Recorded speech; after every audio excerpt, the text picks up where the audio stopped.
What's going on, everybody? Welcome back to another edition of New York Giants Conversation.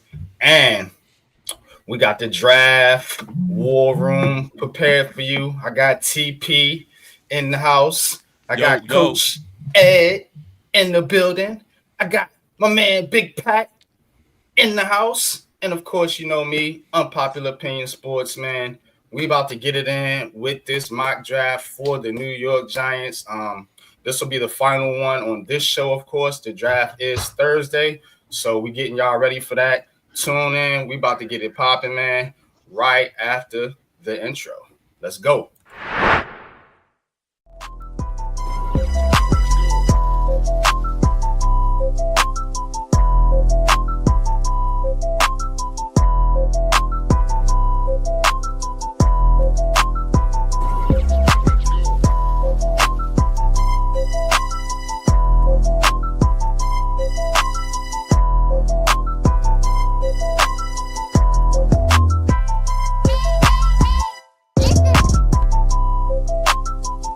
Welcome to Giants CONVO. All right. Welcome, man. We are back in the building, man. Let's get it popping, man. We about to get this mock draft popping, man, because it's a lot of back and forth about who the Giants should take. Should it be Shedeur Sanders? Should it be Travis Hunter? Should it be Abdul Carter?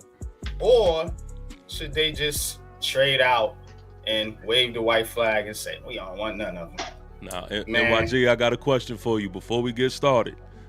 Just let me know what type of time we going to be on. Are we wilding? Are we getting into our bag? Or are we playing a humble approach? Let me know, and I could alter how I'm No do rules, this thing. gentlemen. No rules. Hey, no holds barred. say no more. Say We no bare more. knuckle fighting today. Say no more. Let's work. Yeah, man. But yo, peace to the chat, peace to the panel, man. I see y'all out there, man. Crowd favorite media, salute. Draft week. Hope Joe do the right thing and get us a quarterback of the future. Come on, man. Talk about it. Hope so. Let's hope so. Let's hope so, Joe Shane. Don't back down to the pressure, Joe. Take the quarterback. We know you want him. We know y'all thirsty for a quarterback, man. Pablo wants us to go a different route. He says, let's work on them trenches. I can't be mad at that either, bro. I feel you, Pablo. Definitely need to beef up the trenches. Seti in the building says, what's up? What's good with you, man? Peace. Mosley, man, salute, Mosley. bro. Always appreciate your support. Ghost Dog, yep. Peace and salute to the tribals. Only a few days away. Yeah, we in the building, man.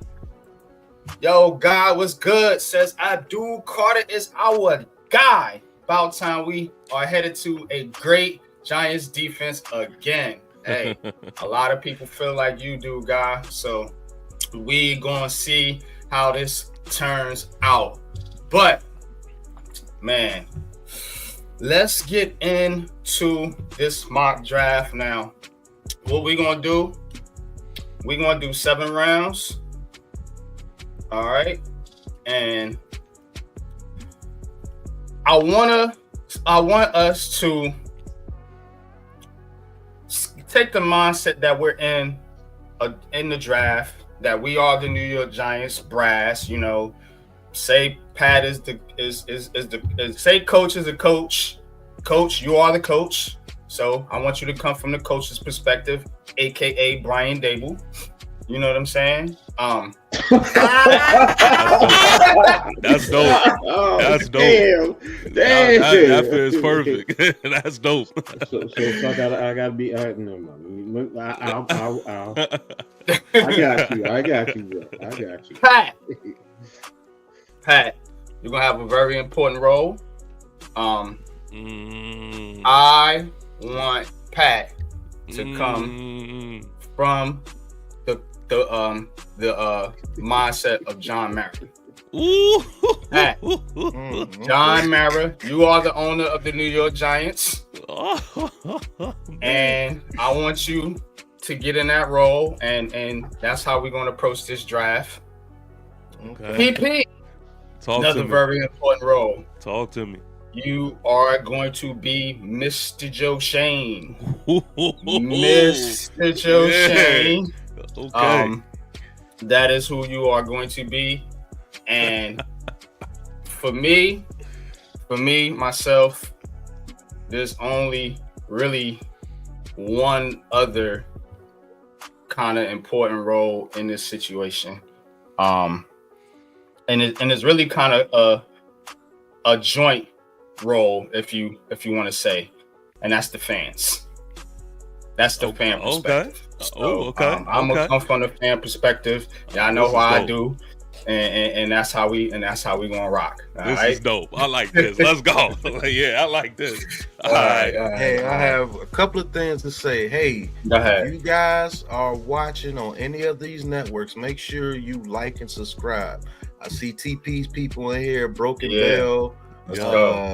I think Coach some of his people in here. If you guys are not subscribed to the Aboriginal Sports Network, go ahead and subscribe to the Aboriginal Sports Network, because this is our home. This is where we all come together and make content such as this for you guys. So if you're on Twitter or on TP's or on Coach's channel, like and subscribe to the Aboriginal Sports Network, and we appreciate the support. Now, are we doing this as ourselves, or do we have to play the role of a John Mara, the fans, a Coach Dabo, and a Joe Shane? Are we doing it as our own, or are we doing it as them particularly? Like, we have to act like them? No, I want you to play the role of. I want you to play that role. We gonna be who we be. We ain't finna act like nobody else. Come on, man. Come on, man. So, I mean, there's a difference. There's a difference. I know. But yeah. We not acting like nobody. We acting like who we are. You know, so I just want you to be the mindset of that particular role. Just to clarify, we are ourselves, but we're in their situations. Yes. Got you. Yeah. I got you. You are in Brian. Exactly. Got you. You are in Brian Dable. I mean, you're in Joe Shane's situation with everything that's going on right now. You're in his situation. Okay. I don't want you to be Joe Shane, but just be you. Right. What would you do in this situation as a general manager? Coach, same thing. What would you do in this situation as a coach? Pat, same thing. What would you do in this situation as a owner? And I'm going to be what I feel like the fans feel like in this situation. So this is gonna be hard, right? I want you guys to get involved. State your opinions, state your what you guys think in the chat. I'm gonna pull up comments, and we're gonna have a ball today, man. It's Giants conversation. Hit that like button. Let's go. All right. Just real quick, because if this is the war room, all right, this is a collective conversation, but ultimately the GM is the one that makes the final pick. That's correct.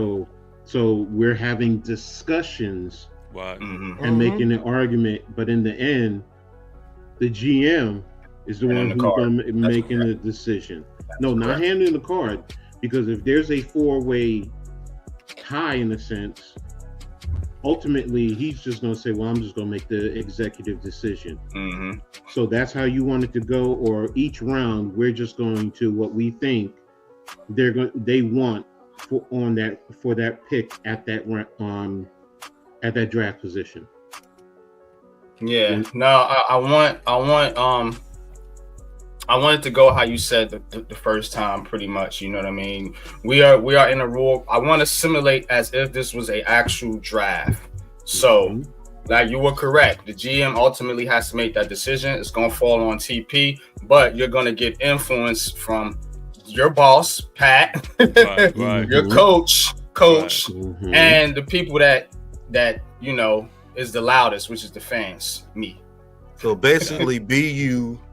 And how you would want to build the New York Giants, and then let's see if some of our opinions match, if some different opinions might match, it might be a different player. Let's do this. I want to do this exercise. This is dope. Yeah, this is dope. All right, let's get it cracking. Let me see. I got it on fast. 7 rounds. We're going to pick the Giants. And let's go. All right. Here we go. Dun, dun, all right. Dun, dun. Trade. Now, trades, we're going to have to be real so that the trades will be involved in this. All right, y'all? So let's go. We got one offer. All right, so who was the first 2 picks? You can hide it. Cam Ward and Abdul Carter. Yeah. Oh, this worked out perfect. All right, so I mean, it's only right, man, that we start from the head, man. So, Pat, aka John Mera, you know, let us know, man, what's on your mind right here. All right, bring up the trade again, fellas. All right, let's go. So, the phone has rung, and Carolina said, we'll give you pick 8, pick 57, and pick 114 to move back 5 spots to pick 8. Now, go ahead, Coach. No, go ahead. Finish what you're saying. I'm sorry. Yeah. No, to move back 5 picks. So that's the trade-off. Pick 8, 57, and 114. So this is to my GM and my coach. We got the Patriots, Jaguars, Raiders, and Jets before Carolina. If we trade back with Carolina, the Patriots are not taking Sanders because that's who I want. But we're going to discuss who we want here. The Patriots are probably going to take. They're probably going to take Travis Hunter if they move up to 3, because they need a receiver to go with Bryce Young. The Patriots are not taking Sanders. The Jaguars are not taking Sanders. The Raiders, they just gave Geno Smith a huge contract, and they love Genty. And the Jets took Justin Fields, and I think they're going to roll with Justin Fields as their quarterback. I do see a way that we can actually go to 8 and still get Sanders. Now, let's say the Raiders do take Sanders. Would you be cool with somebody like the tight end from Penn State? Or the second best tackle? Because I believe Will Campbell goes to the Patriots as soon as we trade to with the Panthers. And I believe Mason Graham or Mason Graham or the second best tackle goes to the Jaguars. I still think Genty goes to the Raiders. And then the Jets might take McMillan. Now remember, Pat, you're the general manager. So I'm the owner. I mean, you're the owner. So again, you got to think from an owner standpoint, what is best for your franchise? See, I hear you rolling off Mason Grahams and all that. Does the owner want Mason Graham? I don't know. Maybe. No. Now, TP. Let's switch it over to TP now, Mr. GM. All right. So look, I'm gonna keep it real. I want you and Coach to kind of have a back and forth because that's your coach. You got to decide. What do you need, Coach? Yeah, Coach. I want you at 3. I want you to hear my idea, and I want you to go from there, man, and tell me what you think, and then where your mental is. All right, so me and Coach, man, we are pretty much in the same position, all right? So we are approaching this draft as this is the last draft we're ever going to be in charge of. Let's go. You know what I mean? So I'm trying to be legendary, no pun intended. So what I'm thinking here is we need to get the generational talent in Travis Hunter. Then let's try to trade up and get Shador as well. So we have the Patriots we could probably trade up with, make something happen. The Jags we could probably trade up, make something happen. Raiders, Jets, Panthers, everybody until basically we get to the Saints. The Saints, I think, might take a Shador. So what I'm having in my mind right now is let's shock the world. Let's make the NFL feel us. Let's make these fans happy as well. And let's try to go for the double Travis and Shador right here, being that they passed up on Travis. What you think, Coach? All right. If I'm thinking like Dable, the first thing is, You know, in the back of my mind, yeah, I'm worried about saving my job to take care of my family. I'm going to be brutally honest. You know, who's going to be able to play right now to benefit me and this organization and Joe Shane? Right now, that is Travis Hunter. Now, you mentioned the trades.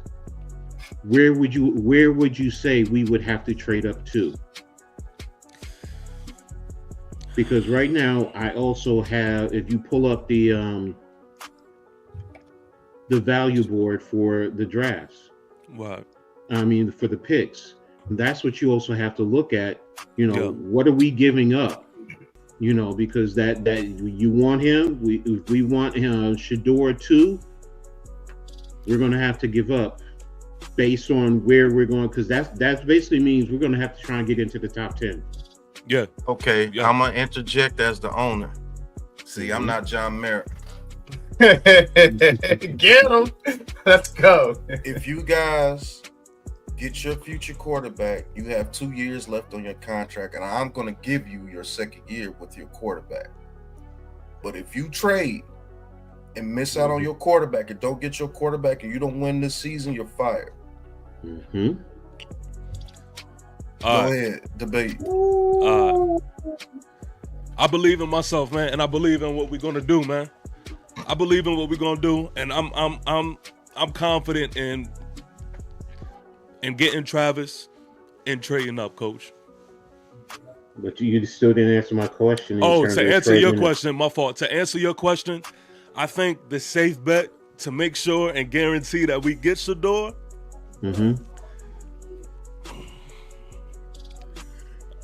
For my comfortability, I don't want to go past the Raiders. I'm gonna shoot a trade to the Patriots. I'm gonna shoot a trade to the Jags, but I really don't want to go past the Raiders, and I'm willing to give them a first for next year. Okay. Now here's the points. All right, to New England at 4, that's 1,800 points. Jacksonville, that's 1,700 points. Let's do this. Let's do this. So those trade. Let me see. So you said which team? Yeah, that's what the owners get ready to do. Let's start with the Patriots first. Patriots. I'm saying the Patriots. Let's be real. The Patriots are not moving off that 4th spot. They want to get a impact player. The team that you can trade with and probably still get Shador Sanders is the Raiders, because they're looking for picks and players. So let's go after the Raiders, because we're going to be honest here. The Patriots and Jaguars are not moving. They're not moving. Okay. Let's go to the Raiders. 1,600 points. Now, right now, our second round pick is 560 points. Right. This is how they got it, though. So you got to work off this. You got these picks, and you got 2026 picks. So what do y'all want to give? How much draft capital are you guys willing to give up? I'm looking at the point values. That's the whole. Because point values, you're gonna have to give up 2 first-round picks. But you got to throw out point values in a situation like this, because again, you know, you're gonna have to give up more than normal on a situation like this. And first of all, you coming from the second round too. Okay. To come back into the first round, all the way up to so you got to be sort of realistic with this and think that, look, hey, it's going to take a lot. Yep. So NYG, what about the 1st and the 4th? How about that? That's not going to work. That's not going to work. This one, no. What, 34, and then a first? All right. Yeah. So you fellas want to move up to try to get Travis Hunter, Shador Sanders. That's your plan? Okay, I'm going to let you do your plan. So you're probably going to have to give up the number 34. You're going to have to give up your first next year. You're going to have to give up a third this year. A second next year as well. Okay. And another low pick, whether it's this year or next year. Y'all decide. What do y'all want to give them? Me personally, here's the thing, because because I really didn't say what I would do based on what our owner said. If he's going to give us the extra time, I'm going for my quarterback. I'm going to be brutally honest. That's me. If I'm now have the extra time and I can work with my quarterback and I can develop him, I'm not worried. I get Travis Hunter. I get what he can bring to the table, but I'm also giving up players that could help us right now. Because a second round pick and maybe a third are going to be key contributors going forward. Yeah. And if I'm giving up those picks right now for 2 players, and one of them is going to be developed, he's not going to help us this year. So it's basically going to be left to Travis Hunter, and then we're not going to have a second round pick probably this year and next year. We're going to lose our first round pick next year, probably a third, and then a later round pick. You're talking about really for Travis Hunter. For Shedeur Sand. Well, Shedeur's going to sit. Either way you look at it, you're probably going to be giving up 5 players just to move back up into the top 10. And if our jobs are on the line, based on what the owner just said, if we trade and we don't win, we're out. But if we do all this and you don't win this year, you're out. But if we get the extra time with the quarterback, then we can still build. We can compete for today and still build for tomorrow. All right, let me interject here. Let's go to what the fans are saying. Let's go to the chat. It says if they had this kind of talk on Hard Knocks, Giants management wouldn't be a joke. Ghost Dog says, do we want Travis? Yes, but do we need him is the real question. Zay says that 34 and 65 are players that can contribute.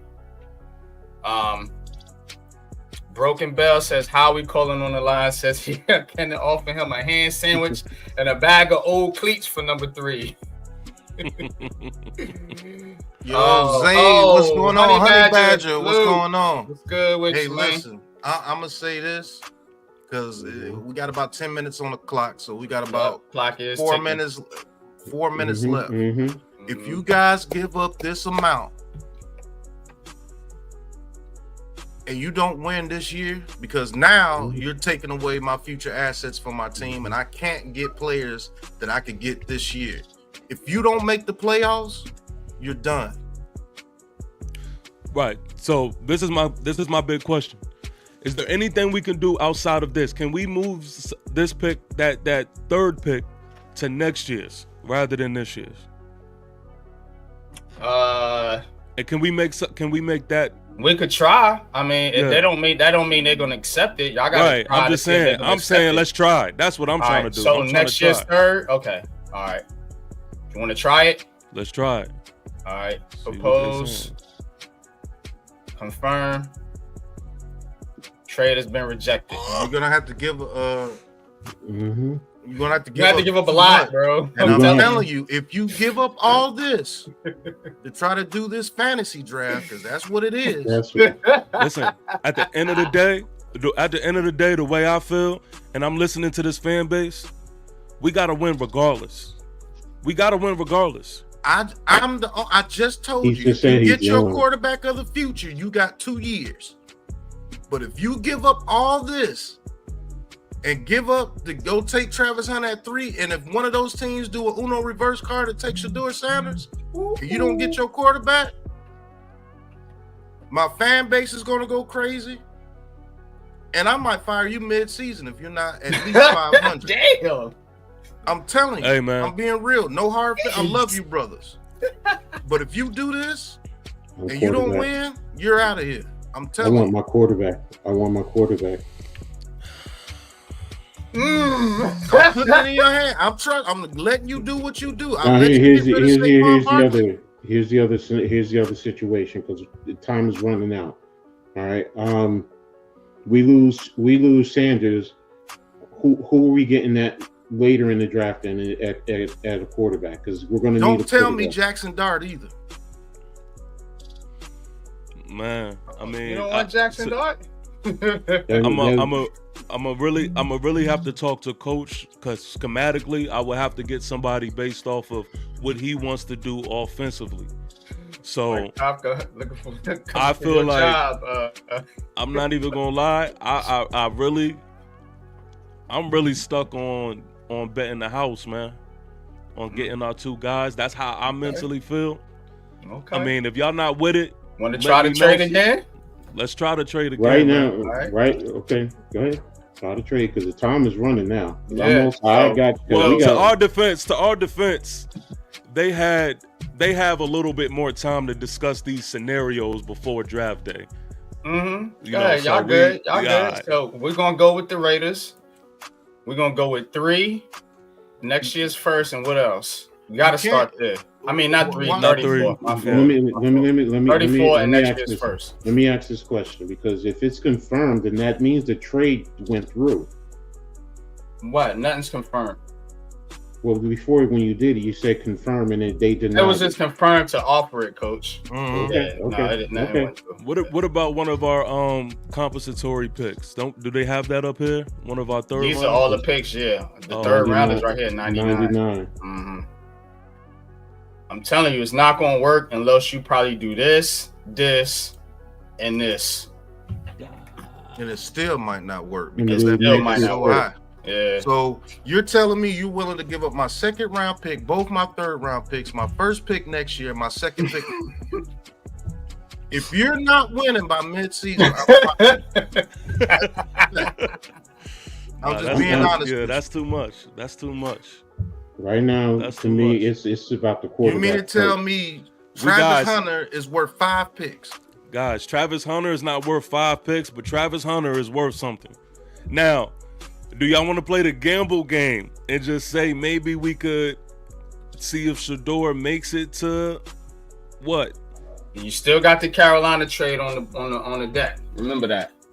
And like I said, here's my thing. Since you asked me as the coach, right now my number 1 person to take is not Travis Hunter. It's Shedeur Sanders. Yeah, because you want the quarterback. You want Travis Hunter first. You want the generational prospect. That's where you're going, and I get it. So right now, I'm telling you who I'm going. Mara wants to win. I'm telling you who if I had my suggestion is let me take the quarterback and not give up the picks, and let's build this team up, because that 2nd rounder at 34 is literally a late round first round draft pick. So listen, this is just my big question, because it's not that I don't want the quarterback. I want the quarterback. But my big question is, this is do or die. And we can get both, is what I'm saying. I get you saying we can. See, your key word is can. You right? There is no guarantee. With me, I'm taking the quarterback first. That's me. Yo, as I get what you're saying. Yeah. You want the quote unquote generational talent. He plays both. It seems like my GM is not listening to me. No, I just told my GM, if you get your quarterback of the future, you have the rest of your contract. You're secured for the next 2 years if you get your quarterback of the future, because I don't know what happened to me 3 years ago. I made you keep Daniel Jones when you didn't want to keep Daniel Jones. I'm literally sitting here telling you, you take your quarterback, you got 2 years of security, and in the 2nd year, if you show progress with that quarterback, I'm more in line to give you another 3-year contract to see what you can do with Shedeur Sanders. But if you take Travis Hunter and you don't win this year, I'm firing you. I got a question for you. Since is there an alternate? Like, okay, if I get my quarterback, I get the 2 years, right? Boom, boom, boom. But what if I do get both? What if I do get Travis and Shedeur? Is there anything on my favor? The only thing in your favor is I will give you your 2nd year if you show me progress this year. If you're under 500 this year and you give up all my draft, you're fired. You better at least be in a playoff conversation at the end of the year if you give up all my draft in next year's too. GMTP. Let me say this. All right, decision time coming up, folks. We're gonna make it. You have to also look at this right now. Let's not even look at the draft picks right now. Okay. Do you think we could win with this team and compete for a playoff right now, the way this team is currently constructed? No. All right. So if you're saying no, you're literally giving up, Because look at what you're going to have to give up. You're giving up starters.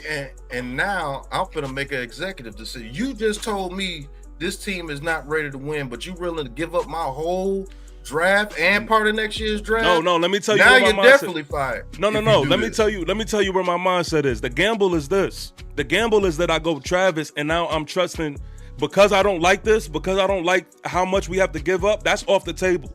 Now I'm thinking, what if Shedeur can make it further down? He's not going to. He's not going to, because if we get because if he does, then just take the Panthers trade. Then just take the Panthers trade. No, because the whole point is getting the generational talent. That's the whole point. So you telling me my guy Shedeur Sanders is not a generational talent? No, respectfully, and I want Shedeur, and I think he's the guy to get. Don't get me wrong, but he's not the generational talent. What's your definition of generational? My definition of generational talent is basically someone who changes the game in some way, shape, or form, who is the elite of elite and has done something that we barely see. All right, we got some interaction from the chat. G says, GM and coach jobs are on the line. Sanders will never play a snap if they are gone on 2026. Ghost says, I'll say this, way too much talent in the trenches on both sides of the ball in the mid rounds. Got it? Yeah. Chris Ram says, grab the QB. They are way harder to find. Wide receivers, you'll always find one in the next Exactly. Wide receivers are the easiest position to translate into the NFL. All right, I got my pick. Mosley says, I think we're actually better than what folks think. All right, so ready to turn in the card. Let's do it, man. Make the pick, no trade? No trade. All right, let's X that out. All right, with the third pick. Let's reject this trade. All right, with the third overall pick, the New York Giants select.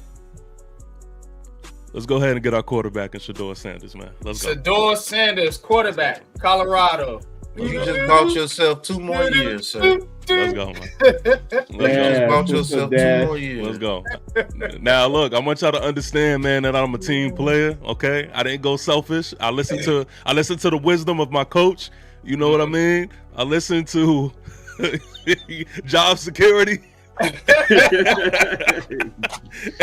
I had to do what is right. So listen, this is the war room, fellas. This is the war room.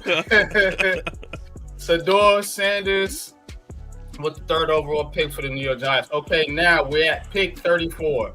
The Eagles are on the phone. Howie Roseman says we'll give you 56. I'm not giving the and Eagles 62. Shit. I'm not giving the Eagles a damn thing. Yeah, that ain't happening.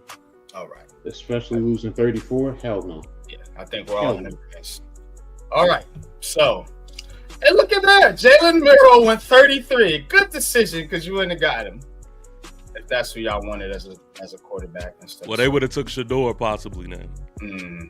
Yeah, definitely. So now, in that situation. So now, what is my coach and GM after securing our future with our quarterback? Now let's work on building this team a little bit towards the future and see if we can win some games this year. What is y'all idea of what do you want to do with this team going further? Are we looking at trenches? Are we looking at another impact player? Are we what are we looking at right here? Yeah, so I'm gonna let my coach. I'm gonna let my coach because he's putting the schemes out there. And so I'm going to let him kind of explain what is on his mind first, and then we'll go from there. That's a good decision right there. So, Coach, what are you trying to run this year? What do you think we can do to compete in the NFC East this year? Because I don't want another 3-14 year. Even said, I said I gave you 2 years. If you go 1-15, there's going to be a problem in here. I can understand what that. Are we doing? I'm always going to look at the trenches first. I mean, I need the trenches. So I'm looking at right now for me, and I know people want to say edge, get after the quarterback. And I agree, an edge is is a tool that we definitely need. But I need somebody in those trenches, interior, either at the guard or next to Dexter Lawrence. And right now, based on the value of this board that I'm looking at, it's either Williams or it's Grant. And right now, I'm more. I got a lot of Grants in there. I'm more Grant. As a fan, yeah. I like Kenneth Grant from the fans' perspective. You know, hey, fan over here. We like Kenneth Grant. Yeah, Kenneth Grant. Well, yeah, I'm with you guys. Kenneth Grant just so much in Marion Hampton too. I will say that there's plenty of running back. There's plenty of running. I get it. But that's my guy though. Yeah, and there's plenty of running.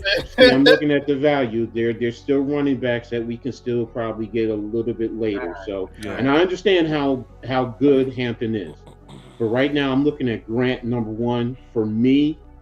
Based on what I see that he can do, he can definitely stuff the run right inside. He can pursue from the backside on, and if we can push the flow back to the inside, he can clean up coming from there, and then he can get after the quarterback pushing the pocket. That also helps our two edge rushers, where they're not having to sometimes get double teamed, or they and the opposition will have to funnel their blocking schemes to take care of two big monsters inside. And that right now is what we need, because when you push the pocket in a quarterback's face, sometimes what does that do? Forces him towards the edge rushers. So I'm looking at Kenneth Grant. I'm not saying Williams is not a suitable player. He's a talented player, but Grant brings you so much more in terms of what he can do as a player. So over Coach. To you, GM. And I will say this, as a fan, I like that other kid too. I did Williams preview him. No, not Tyleek Williams, his teammate Ty Hamilton. He's a good developmental dude you can get in the later rounds. Just throwing that out there. Y'all so decision. I'm gonna talk to my GM and coach here. Mm-hmm. We play in the NFC East. Mm-hmm. I believe from what I've seen over the past few years of how the Eagles and the Cowboys and the Commanders have came up, we have to match energy and we have to stop the run. So I'm agreeing with you of getting in the trenches. Is Kenneth Grant the guy that can play beside Dexter Lawrence full time, or he's the guy that's a miniature Dexter Lawrence and his role is the same role as Dexter Lawrence because he's a big guy and he's going to play that nose technique in the NFL, or you can have him as a 3 or 4 technique. What are you guys thinking about that? And is there an impact player that you see on your board out there? Because we have to look at all things right now, because we're on the come up. We have to match energy with this division, and I agree with you. But it's somebody like a Marion Hampton in the backfield with Tyrone Tracy. I want you guys to think about all scenarios, and what is my GM thinking right here? All right, so I'm not sure if everybody can see me, but I want y'all to understand that right now I'm looking at the TV and I'm flipping through the channel. And I'm hearing what the fans are saying, but what people don't know, me as a GM, what I pay attention to is I look at the guys that really know what they are talking about. I see what they have to say. So I listening to the Aboriginal Sports Network here, and I see Big Pac has a video on Kenneth Grant. Okay. NYG, oh man, NYG's talking highly of Kenneth Grant as well. Coach, all right. Then I'm scroll down and oh man, Big Dash is talking about Kenneth Grant as well. And he likes Kenneth Grant just as much as he likes Mason Grant. Man, TP Way the Giant also has a video about Kenneth Grant. So I think it's safe to say that we are all pretty much on the same wavelength here. We're thinking the same thing. Proven Ground Network, shout out to you. I see you in the chat. I flipped there too. And I think that not only is this the safest, I think this is the pick that makes the most sense And for me, it's clear cut Kenneth Grant. All right. So, are you ready to make the pick? I'm an owner. Zach saying something. I need to hear what he's saying. Mm-hmm. All right. So, Mr. Owner, you guys are telling me that bringing Kenneth Grant in can fix our trenches. So, we are comfortable with Brian Burns, Kayvon Thibodeau, Kenneth Grant, and Dexter Lawrence. Yes. Yes, I am. Yes. And here's even something further, because you actually said about Grant, being big body like Dexter. Okay, and that is true. He can flex out to a 5. I've seen him do that a little bit for Michigan. But yes, he can also play 3 and the 4. But we also got to think about the future.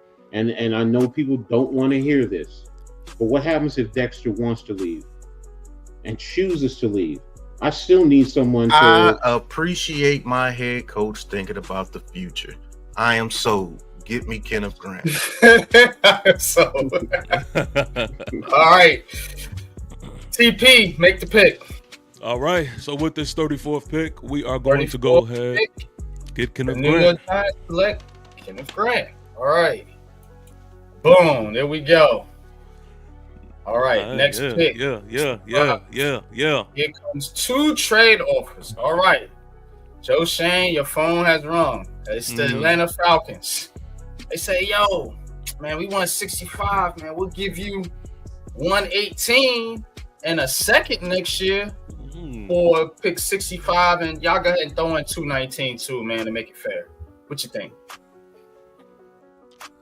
I'm not gonna lie. I hesitated at that second round for next year, but nah, man, we need to win now. So nah, man, nah. Come on, man. I'm saying, man. Look, man. If you don't get the Atlanta Falcons off my phone right now, there's no way I'm not going to John Maris. No, there's no way. That's 65. I am not going back 53 picks. Yeah, sorry. No. Yeah. You might as well cancel the other one because it's probably okay. It's Harbaugh on the phone. Jim Harbaugh on the phone. No. Joe, we'll give you on the board 86 and 125. We'll even throw in another third next year, man. We got somebody we really like at 65, man. If you can give us 65 and hey, let me stop you right there. Let me stop you right there. Let me stop you right there. You know what I'm saying? No. No, we I think we're gonna have to skip on that, man. Thank you for your time. Hey, you can get third next year. Stack more picks, man. All right. Hey, man. Hey, Harbaugh. Again. No. No, thank you. Thank you for your time. Fun. All right. Trades all. Show me the interior line. That's all I need to see right now. I need to see interior linemen. Offensive lineman? Yes. All right. Offensive line. Let's go. Old guard. Yeah. You got some guards there. Dylan Fairchild, Miles Frazier, Jackson Slater, Garrett Dellinger, Luke Kandra, Clay Webb, Marcus Tate. You can close that. Go to tackles. You also go to tackles, because some of these tackles you can kick in the guard. You got Ozzie Trepillo, Cameron Williams, Charles Grant, Logan Brown, Chase Lundit, Anthony Belton, and Jalen Travis. I like Jalen Travis out of Iowa State, but I think he's more of a developmental tackle than guard. Okay. All right, for me, can we look at the running backs, please? I just want to see if there's a specific name up there.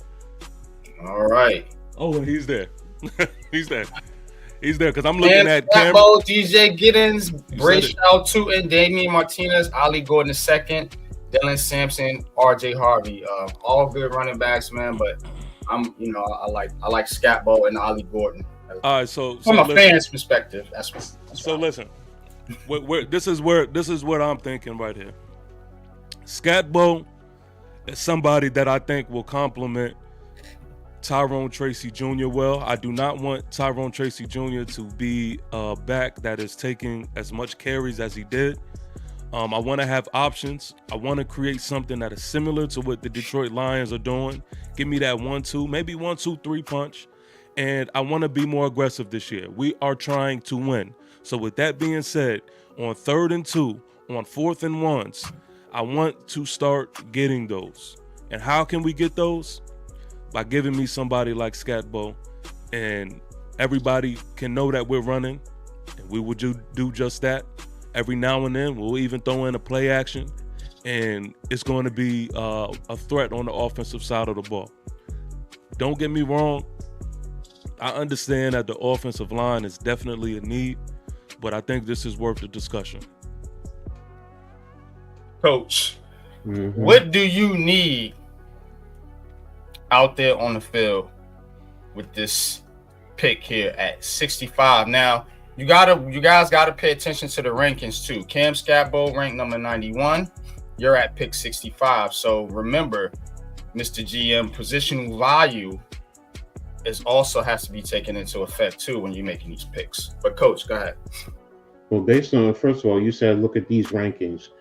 Based on our board, I'm not looking at your board. Rankings. Yeah. So who do you have on your board? That's what 91, I want to know. I do have Scatbo ranked higher on my board. Okay. All right. Cool. Then maybe that's the pick. That's why I was also looking. That's why I wanted to see what was on the offensive. My coach. Into offensive line. He goes by what he wants. Yeah. And Scatbo is rated higher than 91. Well, I'm just speaking from the fan/media standpoint, so I just want to throw that out there. You know what I'm saying? But I like Scatbo. I take him. This owner does not take heart to what the fans are talking about when it comes. Love you guys. But pay your check, man. Yeah. I cut big checks around here. I make money. And I'm not worried about you guys. Right now, I'm going to be honest with you. I'm comfortable with Scatbo. And, GMTP, you made some valid points. 3rd and 2, 4th and 1. I'm not looking to spread the offense and pass the damn ball. I'm looking to line up and punch somebody in the face. Okay. So Scatbo is that type of back who he'll dip his shoulder into a 340-pound lineman and try and push that pile if need be. He also has this is the biggest thing, which is also why I love Shedeur Sanders. He has a New York mindset. Yeah. He's not afraid of the bright lights. Yeah. He wants it. Yep. And as everyone says, they want dogs in New York. He's a dog. Damn, that's a great point. Yeah. So I'm sorry. Let me add one more point to that, because that was a great point. You add Shedeur and Scatbo, that I love that point. But also Scatbo too. What we also seen from him is that he can catch the rock as well. So when we talk about the play action, that is another element that you could have in there. But yes, excellent point. So all right. So who's it gonna be? I'm actually in agreement with you guys' vision here. I'm tired of getting bullied on 3rd and 1s. Can't pick up 3rd and inches. Can't pick up 3rd and shorts. And we need a little attitude on this team. So I am in agreement with you on Cameron Scatbo. So if you guys done enough research, go ahead and get my guy Scatbo. Go ahead. All right. With the 65th pick, the New York Giants select general manager. Make your decision. Listen, I see y'all in the chat. I do not think personally that Scatbo is going to make it to the next round. That's just me personally. So I'm just going to go ahead and get my guy Cameron Scatbo. Let's go. Giants select Cameron Scatbo, running back, Arizona State. And there you go. Boom, boom, boom, boom, boom. 99. You got the Cardinals on the phone. Hey Joe. We're throwing Kyler Murray and a PS5. Let me stop. Now we'll give you pick 115 and 152. All right. And all you got to give us is 99. And this move back 16 spots. In this situation here, I want you guys to look at what's on the board and consider trading back to 115. I want you guys to consider that here, but I want you to see what's on the board first. Yeah, that's what I wanted to say. First. All right, you want to see what's on the board? Just hide it. I got you. Yeah. I got you. But clear out the one. I got you. There you go. Man, you don't take Elijah Arroyo. I'm just saying, as a fan, if you don't take Elijah Arroyo, see, I would say Deion Walker, but you already got Kenneth Grant. We gotta go. We gotta go. Elijah Arroyo. What about Fairchild? Oh yeah, because that's what I was looking at, trying to see the offensive line. I agree. Fairchild is there. I get the tight end. I understand. You do know you have another pick coming up immediately. Yeah, and you have a trade on the board too, which is another reason on why I think we should go offensive lineman. But wait a minute. The point is that you have 105 coming up. But we can get what's the trade off for 115, and then the extra body too for just moving back literally because we're going from 99 to spots. Yeah. No, listen to me. I know you're not going You're not going back 16 spots because your next pick is 105. Wow. So that's why you look at the board and see what's there. So literally, you got 105, 115, and then I know who the Cardinals are going after. They're going after Elijah Arroyo. That's what I would go after. You guys were clamoring for a weapon and almost willing to give up your jobs to get a weapon on this team. Elijah Arroyo is a hell of a weapon. Correct. I see another guy down there that I am extremely fond of. No, what you talking about? But since we have pick 105, that Cardinals thing is pretty doggone interesting. That's the reason why I said look at it. So we got a couple of players on this board that we are willing to take at 99 that we could probably get at 105. All right, so listen. The one you're gonna miss out is Arroyo. I wasn't trying to get the bank for a talent or just for I was trying to bet the bank for a generational talent. There's a difference. All right. The generational talent who I was going for. So right now, I think it is super important, man, that we address the trenches. I am trying to get offensive line here, and I am really adamant on that. I don't want to get distracted by some of these names. I get it. There's some talent here, I understand, but I'm going by need, and I'm going by how we drafted. I think offensive line is super duper important coming up. Pull up interior offensive lines.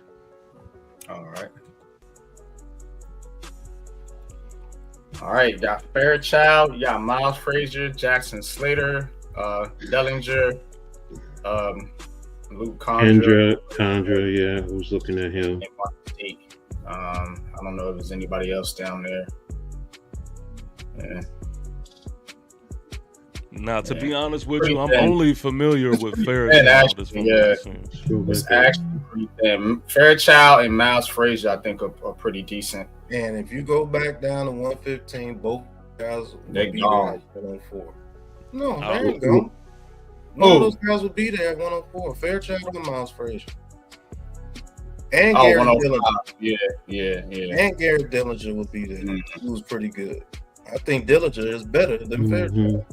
Yeah, I don't mind. Yeah, he's okay too. Conjur's all right too, but I would take Fairchild if I had this decision. What's the trade-off again? No, I mean not Fairchild, Frazier. I like Miles Frazier personally. You can look at their profiles if you want to. Can we go back to the trade, please? Trade 115, and they're giving you 152 too, so you get 2 picks. Exactly. And you'll be able to get one of those offensive linemen at 104 or 105. I know you can. I'm taking the trade if it's me. GM. All right. Let's take the trade. All right. I'm doing this because I'm sold on the confidence on what the war room is saying right now. And they believe that we could still get our guys if we make this trade. So I'm basing it off of that. And so let's do it. All right. So yes, man, you're gonna let us get the trade? Yeah, man. All right, cool, man. Let's trade it. So the New York Giants have traded the 99th pick. The Arizona Cardinals are on the clock. Yeah, they took a Royal. All right. You got another trade. Miami, they trying to get something out of you. They want to give you look one. Who's there. I'm not even interested. I can see right now. Look at the board. Bingo. All right, let's go to all. All right, there you go. They're trying to get Deion Walker. Let's see. I like Deion Walker. Oh, they took Fairchild. Oh, they played y'all. They took your guy. They told you they but look who else was there. I already know it was. See, that's the thing. When it comes to linemen, I'm not fixated on just one. I'm looking at multiple. So, and I get it. I expect somebody to be going, okay, fine. But are you? Is your grade value saying, it's Fairchild here? Is the next one behind him here, or is it here? Yeah, I get so what and you're if saying. you so that's why it's like, all right, I'm not worrying about that. Go back to the interior offensive line. Okay. Because you even just talked about it. You even just said I'm fine with Yeah. So you got Frazier there. You got Dellinger. You got Andrew. Those are the three I'm personally familiar with. I don't really know much about these other guys. Willie Lampion from Carolina, but I think he's you can get him. all right. I was gonna say he's probably not. All right, so I'm gonna be honest with y'all. I'm not familiar with these guys' game, so I'm gonna actually listen to the wisdom of my owner and coach here. Who you like better, Coach? Frazier, Dellinger, or Condra? Now, I've done a little work on Condra. Shout out to Big Dash. I can show you their profiles too. They do have little profiles here. So, Condra transferred from Louisville to Cincinnati after 2 seasons. He's an above average athlete who gets off the ball quickly, moves well in space. He's also physical offensive lineman who plays with a high motor in the run game. I like talking about the run game. So, Condra is a disciplined player that has unbelievably been penalized just twice in his entire college career. So he's disciplined, which is good. He had an elite pass blocking production this past season with 0 sacks and 8 pressures allowed on 447 snaps. Condra does have stiff hips, which impacts his overall pad level. He is a strong anchor in pass pro and can hold up against bigger and more physical edges in the run game. He's an impressive second level blocker, so he can get out in space. I actually watched some of this dude's tape. He's pretty good. 6'4", 319. So this is how I'm talking, Coach. If you like Miles Frazier, you got to take him now. If you like Luke Condry, we can get him at 115. That's what I was just thinking. Are we sure? Oh, I know for a fact we could get Condry at 115. Okay. Go back to all. So you got Terrence Ferguson, you got Demetrius Knight Jr. and Cal Kennard. 3 prospects that I personally like as a fan. The fan is here, and Josh Farmer as well. I was about to say, let me throw these 2 names out here real quick. Listen, my 2 names is Deion Walker and Joshua Farmer as well. Now I know Deion. So remember that. Right. So Grant Scatterbo and Sador Sanders. So you don't have no wide receiver or weapon for Sador, and you didn't get him no offensive lineman yet. Well, I got a plan for wide receiver. I think we can get a decent one here. I hope it's the same plan that I have if he's still available. Go down. I think it is. Go down on the all list, please. Yep, I'm going down, scrolling. All right, I see a guy. Go back up. I see a guy that we can take right now and play that little ass receiver we got in Wan'Dale Robinson.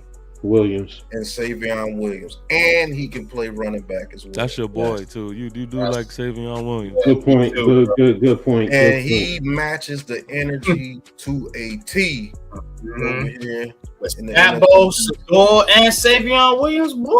And we can get Kennard at 115. I got to put some pushback. Here, man. Now, I know that's your guy, and you sold me on him too. I'm not going to front. But Debo Light, right, Zay? I am. The defensive side of the ball right now is where I am mentally. Now, with Joshua Farmer right there, and then you have Deion Walker out there. I understand we already took, interior defensive lineman. Now you're doing open. I don't think so. Where are they going to play? We signed Chauncey Golston. We signed Ledbetter. We just drafted Kenneth Grant. You got Dexter Lawrence. You got Chapman. You kept New York. I don't understand. I don't see it as too much at all. I don't see it as too much at all. Are you planning to get rid of Dex anytime soon? Nah, not at all. Okay, so one of those. But what happens if Dex gets injured though? What happens? I want to bring some competition. I want to bring some competition in the mini camp. That's what I want to do. I want to create. Help us more than Savion. Okay. Well, because I'm defensive minded right now. Okay, you're defensive minded. Hear me out. Okay, why are we focused on the interior and not any of the edges then? No, I said Joshua Farmer as well. Those are my two names. Farmer's a defensive tackle. He can't play interior too. All these guys are interior players. TP. Okay, I thought Joshua Farmer could play on a. Okay, then I stand. I mean, he could play a 3-team. And fly, but that's not his position. We can get another defensive tackle in the later rounds and develop him. We're still, you know what I'm saying? That's a high pick. I don't know. I still feel it's early. I feel like it's early on wide receiver. I feel like it's early for wide receiver. You the third pick in the fourth round. Yeah, third pick in the fourth round. You could get one. You could get one later. Not really. Let me see the wide receiver names. So let me see the wide receivers' names here. Let me tell you real quick. I'm gonna tell you right now because I've done my homework on these wide receivers. Torrey Holton gone. Restrepo's gonna be gone. Savion Williams is gonna be gone. You got Lane. I have Jalen Lane there. Isaiah Bond if you like him. Kobe Hudson if you like him, but he's all the way down there.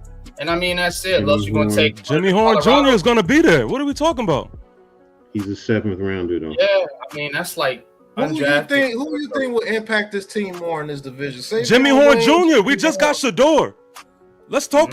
We just got Shador. Why wouldn't we want to have that relationship carry on into the league? Now, TP, you're saying because based on what you're saying, because his argument is Williams, who's a jack of all trades in a sense. He can also slide into the backfield and cause mismatches against the linebacker. You wanted Travis Hunter.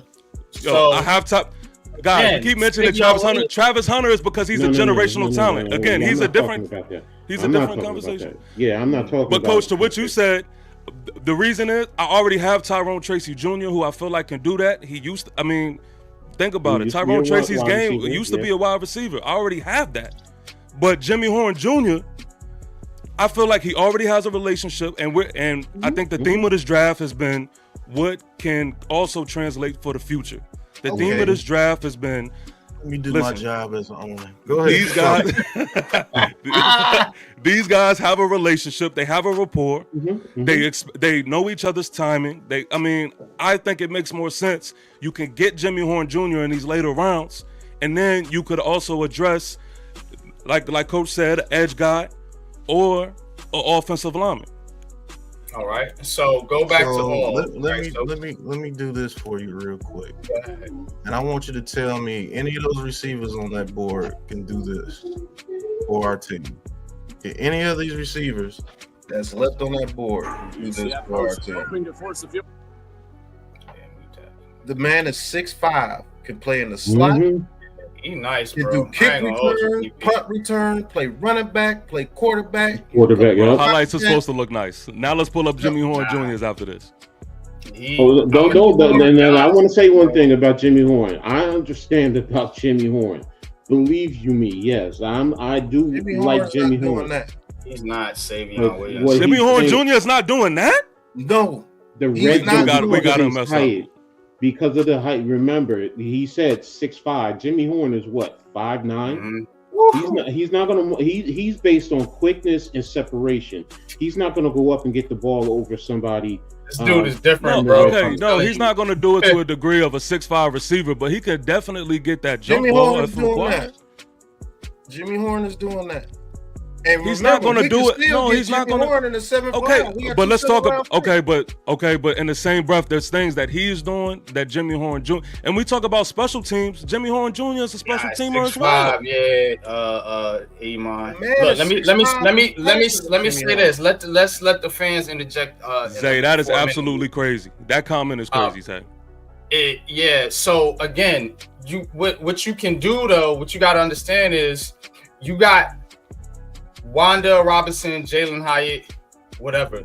So I mean, you can take 2 wide receivers. There's nothing wrong with that. You can take a Savion Williams and you can take a Jimmy Horn Jr. with one of those 7th round picks. If you want to do that, bro. This is a value pick, TP, bro. This dude is a game changer, bro. Look at his speed, bro. How the hell did he fall to the 4th round? How did he fall to the 4th round? That's what I'm trying to figure out. I don't know, but if you pass on him, look at what this man can do for your team. We can switch it up on people. Fan NYG, you said it best, and I'm gonna say something. I know I'm not trying to offend anybody, but you can do the old cow with the young bull, old bull with the young bull. When the young bull said, "Why don't we just go down and grab one right now?" When he was talking about the cows, when the old bull said, "Why don't we go down and play Jimmy Horn Jr.'s highlight?" Okay, we can play Jimmy Horn. Jimmy Horn is good too. Yeah, but he ain't doing that. I'm not saying we're gonna show what he does do.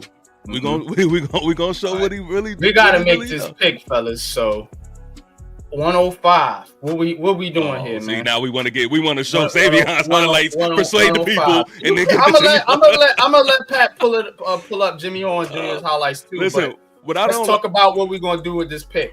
Because you got some good prospects there, though. I do like some of the defensive players, Cal Kennard, Demetrius Knight Jr. But Savion Williams, bro, that is a game changer. If you want to help Sador Sanders, get Savion Williams. I'm just telling you, honestly. Man, that man is not Savion Williams. I don't want him to be Savion. I want him to be Jimmy.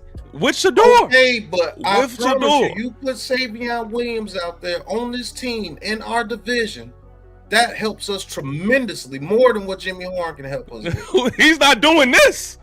Who? He's not doing this. You crazy? Savion, look at that speed, man. He's not doing that, man. Stop. I just watched the highlight tape. He didn't do that. He's not as quick as him. I don't care what he runs on the 40. What does his football speed look like? He's not looking like that. Did you see his football speed? I'm not saying it's bad. I'm not knocking him. I'm just saying it don't look like that. Is what I'm saying. Let me ask you this, all right? Because you said we can get him in the 7, and I just said to you we can get both of them. But it's like you're nixing the idea of getting both of them. That's what I'm trying to understand. So to answer you, I'm just not interested in getting 2 wide receivers. That's why. I just don't feel like that we should do that. So then you feel Jimmy Horn is a better value than Williams? Yes. I feel like we have because of needs. Because of needs.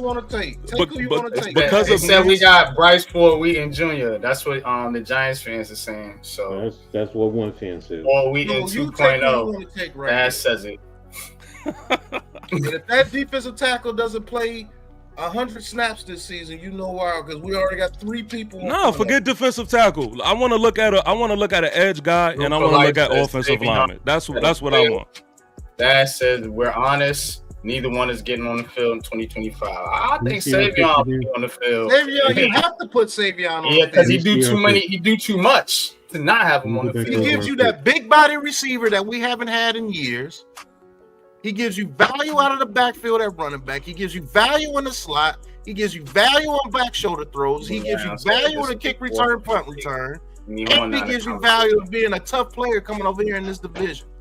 Yeah, proven grounds, you missing it. I'm not talking about the whole point is not to get Jimmy Horn Jr. right now. That's okay. The whole point. Let's focus on what we doing right now. Let's take Jimmy Horn Jr. and Savion Williams out the conversation for a second. I'm gonna just say this, and then you tell me y'all points, and I'm gonna just say my point. What I'm interested What I'm interested in right now is either an edge guy or an offensive lineman. Okay. And y'all can tell me what y'all looking for. Wandale Robinson immediately. I could take him off the field. Oh yeah, he's out of here. But all right, let's go back to the draft. All right, we got Deion Walker, Terrence Ferguson, Cal Kennard, Demetrius Knight Jr. Your general manager wants to go defense. Yeah, he said go to edge rush. Yeah. All right, you got Cal Kennard, David Walker, who I like, Savion Jones, Paulin Ryland from Virginia Tech is pretty good. Kamarian Rucker, Jared Ivey, Ja Journer. So I mean, you got some okay prospects here if you're trying to take a developmental guy. RJ Oben, scroll up. Could probably get him as an undrafted free agent. So those are your edge guys. If you want to go to off-ball linebacker, you got Demetrius Knight Jr., Samuel Madon Jr., Danny Stutzman, Jack Kaiser, so pretty good. Yeah, I mean, he's an interior offensive line, not interior. Just go to offensive line. Offensive line. You want interior or the tackle? I'm saying what TP. You want interior or offensive tackle? We got a guard, right? No. You got who do we pick up? Sador Sanders, that's Kenneth right. Grant, We slipped on that. That's right. Yeah. Right. I forgot. Yeah. Okay. Yeah. So, yeah. Give me a guard, man. Give me a guard. Mm-hmm. All right. These are your guards here. You got Frazier, Slater, Dellinger, Condra. Do you like Frazier or Condra more? Yeah, I definitely like Condra more. From what I read and from what I read in that profile of his and you got 115 coming up too. So y'all said Condra. Do you want to take him now, or do you want to take him at 115? Condra. Is he going to make it to 115? He might. You can get later. I know you can get Condra a little bit. I believe you can get Condra a little bit later. You got to look at this. Is how they got them ranked. So they got him ranked 154th. But what you got to understand, y'all keep saying that, but you got to understand the simulator. So this is how the simulator thinks they're ranked. So if they have Condra as a lower ranked player than these three guys, 9 times out of 10, the computer's gonna go with one of these players over Condra. Don't work all the time, but that's how simulators work. That's why they got these rankings here for a reason. So y'all keep ignoring that. No, I'm saying we can get them. I'm not ignoring that. What I'm saying is my board. There's a difference. Your board, yeah, I understand your board. And I get what the simulator does. I do understand that. That's what because these other teams, you got to understand what they're going to do, and they're going to go based off these rankings, not your rankings. That's what I'm trying to get you guys. No, I get that. No, I understand all that. Believe me, I understand all that. But in the end, I still go based off of what I think. Period. Case closed. It's just like in the real draft. You never know what another team's board is. That's why we doing these things. But you got to understand, if you're doing something strategically, will you risk having him drop, or do you take him now and pass on another player? You know what? We're both saying the same thing. We're just saying it differently in different ways. You're right. Yeah. So what we doing here? All right, so help me understand. So y'all believe he's going to make it based off of whatever? Andre? I think so, but I don't know. Got 2 picks right there. No. You said what, Pat? Not with the Eagles got back-to-back picks. They're going to need to get a guard. I don't think he makes it. Who, Condra or Frazier? I know Frazier not going to make it. Frazier's not making it. You're talking about Condra. Yeah, that's what we were talking about. We're talking about. You got Frazier, Jackson, Slater. If you base it off real life, the Eagles will take Condra over all 3 of those people in front of them. It's a simulator, y'all. I'm just basing it off. Look, man. I know I told you to play it wrong, but yeah. I'm basing it off real life. If you want to base it off a real life scenario, I don't think Condra makes it past the Eagles. I just don't. If you want to base it off real life scenario. So I'm telling you, as GM, off that board, more than likely he makes. I'm not basing it off the board. That's why I said Frazier or Condra for me. Frazier or Condra, what you gonna do, GM? So listen, I'm telling you, as GM, I would like Condra. So what do y'all think? So in essence, it sounds like Pat, you and I really do like Condra. So if we really do like him, then you know what? Go with him. Yeah. It doesn't matter what anybody else says. It doesn't matter what the simulator is doing. And we're looking at our division. You always say division. Yeah. Offense, back to guard. All right, Condra. Yep, here we go. So, with the 105th pick in the 2025 NFL Draft, the New York Giants select Luke Condra, guard, Cincinnati. I wish I had my soundboard rocking right now. Yeah. So the Eagles took Jack Slater and Cal Kennard. Oof.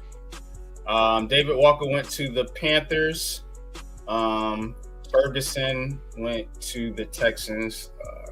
All right, so back on the board here at 115. All right, what y'all got? So I feel like this is a good time to look at the edge or that wide receiver that y'all want. Still there, I'm just saying. Who?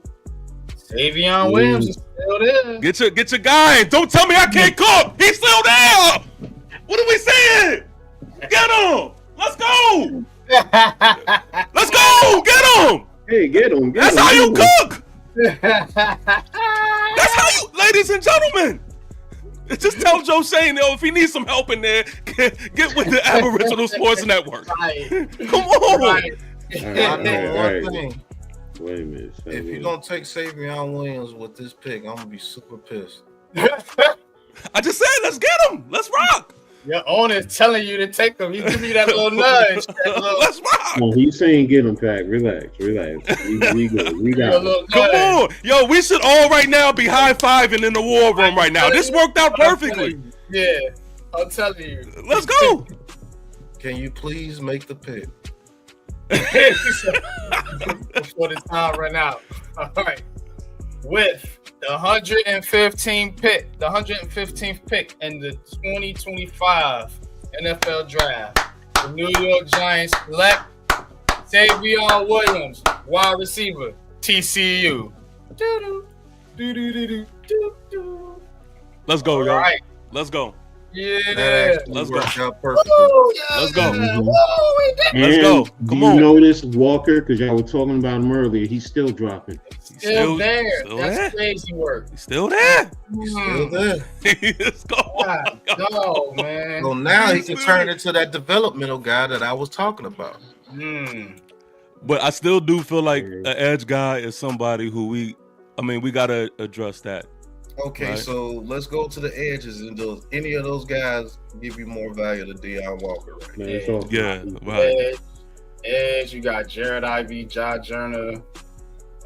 Remember, we got another pick. What you call is going to who I was looking for. I'm gonna be honest. If you want a developmental guy, I would go with RJ Oben.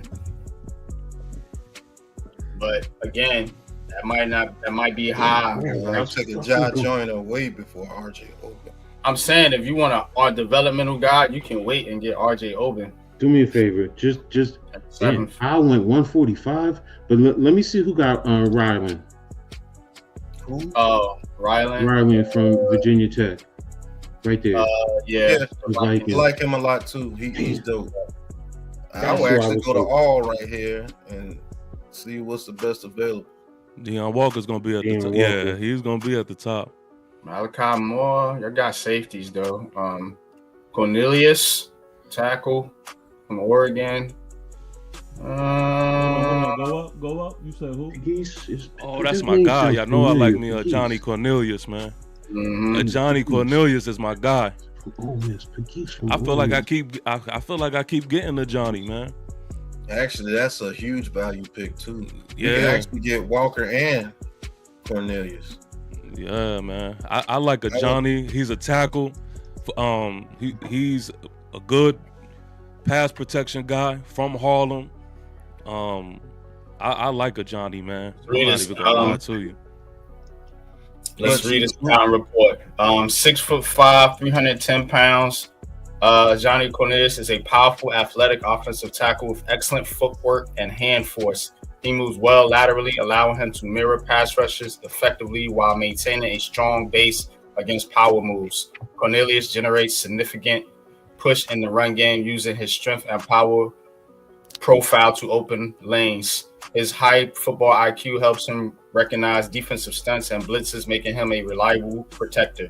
He plays with an aggressive mentality, but can improve his pad level and consistency in hand technique to maximize his power and minimize lapses in balance.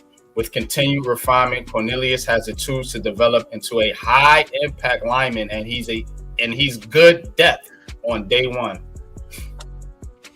I like it. Yeah, I like the Johnny on this, man. But let me know what y'all think. Who's picking right after us? Is the Bengals? Let me go back to the board. Yep. Do you think they would take Deion Walker? If that's the guy that you want for your defensive tackle, you take Walker and then get Cornelius right after. Yeah, you're right. I'll do that. We got picked 154. Yeah, that's true. Yeah, I'll do that. Coach, what do you think about taking Deion Walker here? Is it a guy that you want to sit and develop, or would you want to go someone else right here and then get Cornelius at 150? I'm going to say this. Are we letting Riley or Davidson, one of those guys, go? GM. Yeah, probably both of them. What do you think about this? And yeah, we did take Kenneth Grant. So I mean, Deion Walker is kind of in a similar mode to those players. He's a bigger body, more of a space eater, I like to call him. Yeah. So again, I mean, he will require a lot of development, though. I mean, let's do this. So he's a dash and stash type of a guy. So that's what you're saying. Let's. We don't need a safety. Unless you want to do that third safety, and Malachi Moore with Nubin and that would actually kind of be fucking dope. I like Malachi Moore. I would get. You don't like Dane Belton, Mr. GM, so that pushes him off the roster right now. We don't have a backup safety behind those guys. Let's also understand. Are we giving because Belton, this is his last year, so he's going next year. So if you're saying I spoke about it on the show yesterday about if any of these guys are going to get second contracts, and I'm in agreement. So I don't think Dane Belton. I'm asking my coach, do you think Deion Walker is overkill at the defensive tackle position? You don't need another defensive tackle. No, you're right. Kenneth Grant. I do think it is a little overkill, but if you're telling me he's worth that grabbing and stashing. And then you're going to let the other guys go because they're also defensive tackles that you could possibly get later. RJ Mick, Pegasus is nice. I like Peebles. Ty Robinson, I really like. Ty Robinson. Yeah, Jackson, Florida. I'm passing. No, we don't need him. Ty Hamilton, I like Ty Hamilton too. Mm-hmm. So I would cross the third. Yaha Black, I like Black. Pause. Yeah, we can get a developmental guy later. Yeah. Let's look at linebacker real quick. I want you guys. You got Kaiser right there. Cody Lindenberg. Kobe King. I don't know. I mean, not too much. I like Jack Kaiser. He's a developmental guy. Mm-hmm. But is he now linebacker? I think he's a smaller linebacker though. Kaiser. Yeah, we already got him 6'1", 231. Yeah, we already got him on the team in McFadden. We don't need another McFadden. To be honest with you, I'm just being nice. Yeah, I think Kobe King is nice too. He's the I like Kobe King. Mm-hmm. I'll be honest with you. I might go more right here and get that offensive tackle. What are you guys thinking? I'm letting you guys make the decision. That's what I think as the owner. You said you would get who? Malachi Moore, and then go Cornelius with 154. So you saying double up? Nah, that would be safety and then tackle your man Cornelius. Oh, okay. I get what you're saying. Okay, I get what you're saying. Coach, is there another player that you're looking at right here? think we're all in conjunction at 154. Yeah. We're taking Cornelius. Yeah. And remember, So who you getting here? Malachi Moore? We don't get another pick into the 7th round. Yeah. Take that into consideration too. Right now you in the 5th, so you about to skip a whole round. But Malachi Moore, if Newman or somebody goes down, I am comfortable with my safety position. And then he fills in next year too. So yeah, you're right. So I'm fine with Moore, not a problem. And then, you know, as long as Cornelius is there after the Bengals pick, yeah, perfect scenario. All right, I'm gonna just throw this out there, and then we can go ahead and make a decision, right? Ty Robinson is somebody we can get. I see like a lot of drafts, we can pretty much get him later. Am I correct on that? What? Ty Robinson. We gotta hope Ty Robinson. He's not making it to the 7th round, bro. So then I feel like that deserves this consideration because I like Ty Robinson. It's kind of high for him, but I like Ty Robinson. I'm not mad if you get Ty Robinson here because he fits. He can play the 3, the nose, or the other. He can play that.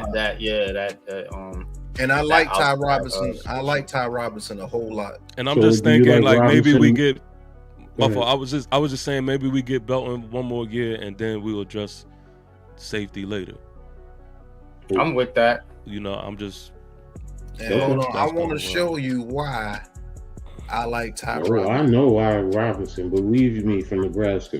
Damn it, I know why. Yeah. But your owner, he doesn't just own. He gets out there in the field. He doesn't just own. You know what I'm saying? That's why I can talk like this. He doesn't just own. Yeah, I don't just own. You know. I know. I seen what he did versus Colorado. Yeah, man. But check it out. Colorado up. Yeah. We got a pick to make. We got 152, 154. You got the Bengals in there in between. So are you guys willing to go with more, or are you willing to, I guess, kind of reach for Ty Robinson here? I don't think it's a reach. I think Ty Robinson is, you know. Yeah, I think he might go 4th or 5th round. Yeah. One question. Yeah. Is there any chance that somebody who might be looking at more, at Cornelius, might trade with the Bengals? Possible. Who would that be between that concerns anyone? Any of you? You got Miami, you got the Raiders, you got the Bucks, Chargers, Green Bay, Carolina, and Philly, Jets. So, are we comfortable if we don't get Cornelius? All right, how you guys doing, man? This is why I like Ty Robinson. I actually talked to the man. Ty Robinson from Nebraska. I love this game, man. His game that he had against Colorado. He has a huge game. The guy's a monster. Last thing I would want to say is doing so far doing the Senior Bowl. Yeah, I appreciate those things that you said. I'm blessed to be out here. Each stage is trying to get better. Obviously, I feel like today was a lot better than yesterday. But just to continue to build on that, and, be around the guys and learn from them and learn from the coaches that are taking the time to help us become better. Okay, so I think you could do both as far as being a run defender and a pass rusher. What do you think, which is better of your game, being a pass rusher? Because I've seen you do that before, and I've seen you be a great run stopper as well. That Nebraska D-line was amazing. So, how do you feel? Which one do you think is better? Man, I feel like, they're both so different, right? Just like Nebraska's known for being a run stop because that was our main focus every single game. Is you stop the run, then you get to rush the passer. So obviously, if I'm not, doing my job of stopping the run, then I don't get to pass rush. So then, I got to work on my run game that week to become better. For the pass rush, I really felt like this last year I exceeded my expectations. I was really proud of the work that I put in, coaching and extra time in the offseason to get better at that, and it showed. And I'm just, here to continue to learn it and make it better even more and more. All right, last question, scheme fit. Which one you think you fit better, 3-4 defensive end or 4-3 defense attack? Whatever. I mean, I'm willing to take anything, man. I feel like I play, that versatility just adds so much to my game. I feel pretty comfortable in both spots. Even though I played, interior for most of my college career, being able to go back out there on that edge like I was in high school felt good, and it brought me back good memories from high school. So I think being able to do both just helps me even more. Yeah, me personally, I got a bias. I'm a Giants fan. I would love to see you at the DN in the 3-4 next to Dexter Lawrence. I think it would be crazy. But appreciate your time, man. Have a good Senior Bowl. You'll be drafted pretty quick. Thank you, appreciate it. Thank you. Hey, he made Big Pat look like Medium Pat. Thanks. Dude. So I've actually talked to the man, and I do know that he can be a huge asset to this team. And it's not that much of a reach. They got him at 177. If you go by this board, yeah, like Coach, I don't go by this board. I think he's right exactly where he should be. I think he's a little higher. I think he could go in the 4th round. But I wouldn't be mad if you took Ty Robinson right here at 152 and then went Cornelius at 154. Now, do you see if there's a trade out there and wind up, seeing if you could go a little bit lower and get Ty Robinson? I don't know. But Ty Robinson, Cornelius, trade and see if you can get 153 from the Bengals and have 3 picks.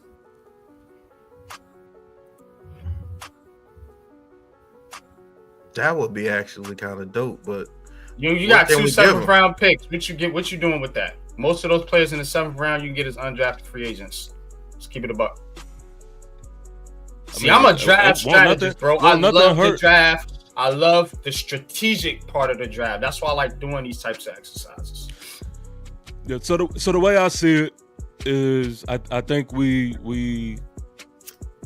all kind of feel comfortable with the Ty Robinson and Cornelius pick, but it wouldn't hurt us to attempt it.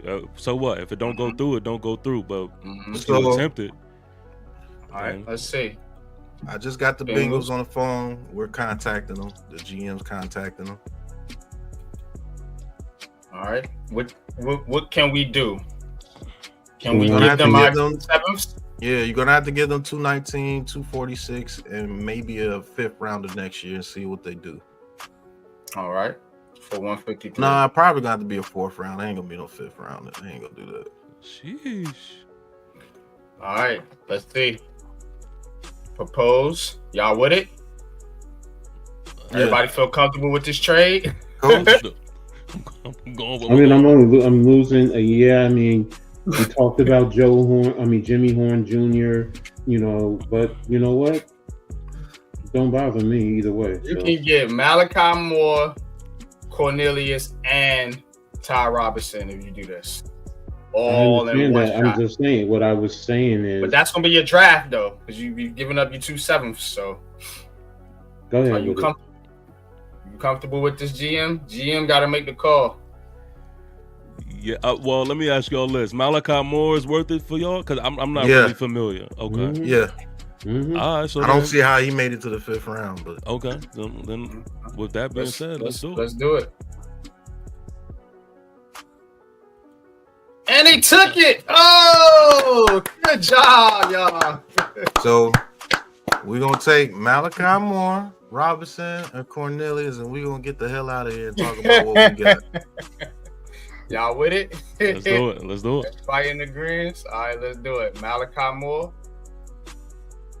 Cornelius, Johnny Cornelius, and where's he at?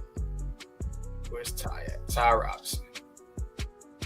That's it, folks. Yeah, that's what I'm talking about. All right.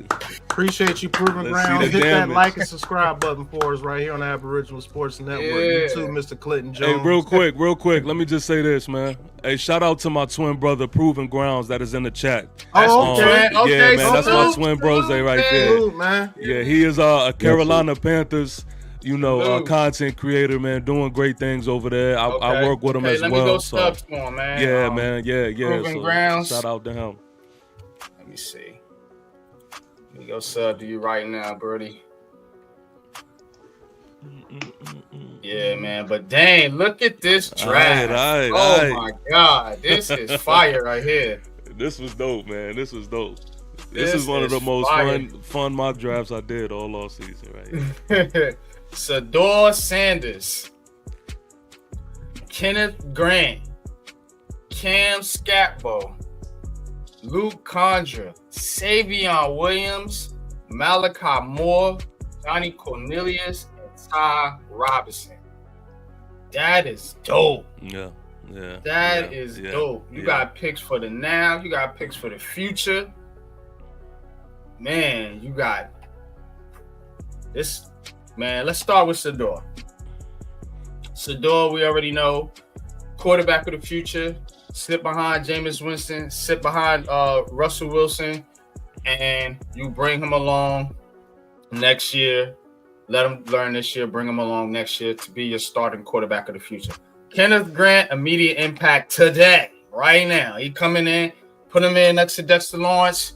Let's see if you can run them little rinky-dink runs on us this year. Scatbo, another contributor this year. You know what I'm saying? Going back up Tyrone Tracy. You get tougher in the run game with Scatbo. And you also get more dynamic with Scatbo. Him and Savion Williams, like those two right there is going to allow you to run crazy plays, bro. I'm telling you, because Scatbo, he do a little bit of that too. That little play a little quarterback, catch the ball in the backfield. Call it the Scat Cat. So Savion Williams and him gonna be butter out there, bro. Condra, you seen what he did in college. You know what I mean? 2 penalties. So it ain't gonna be no false starting out here with Luke Condra out here. Disciplined player. And also he barely gave up any sacks in college, man. So cool. Malachi Moore, again, man, versatility in the secondary with him, Newman, and Javon Holland now. That's fire. 3 safety looks, dime packages, man. What you gonna do with that? You know, Cornelius, another guy you can bring in to be your future right tackle whenever you decide to move on from Jermaine Illuminor, or if, depending on how you feel about Andrew Thomas, maybe he can slide in on the left side. You know, if something happens to Andrew Thomas, man, and he just becomes this injury-prone player. And Ty Robinson, again, more depth on the defensive line. You can't have enough of it, especially when you play in the division with the Philadelphia Eagles and the Commanders, who love to run the football. The man told you he can play on the inside or outside, so giving you that position flexibility is what the Giants need in this draft. This draft, in my opinion, is a solid A. Solid A across the board, man. What you guys think, man? I'm going to give my owner's perspective. Thank you for getting my guy in Savion Williams. And thank you for giving me Shedeur Sanders to secure my future of my franchise. I think you guys did a hell of a job. You got me some trench players in Luke Condra and Johnny Cornelius. And I do believe Luke Condra can actually go out there and compete to be the right guard starting this season. I do believe that. You also brought me some toughness and Mr. Cameron Scatterbo, and you brought me money. He brings money.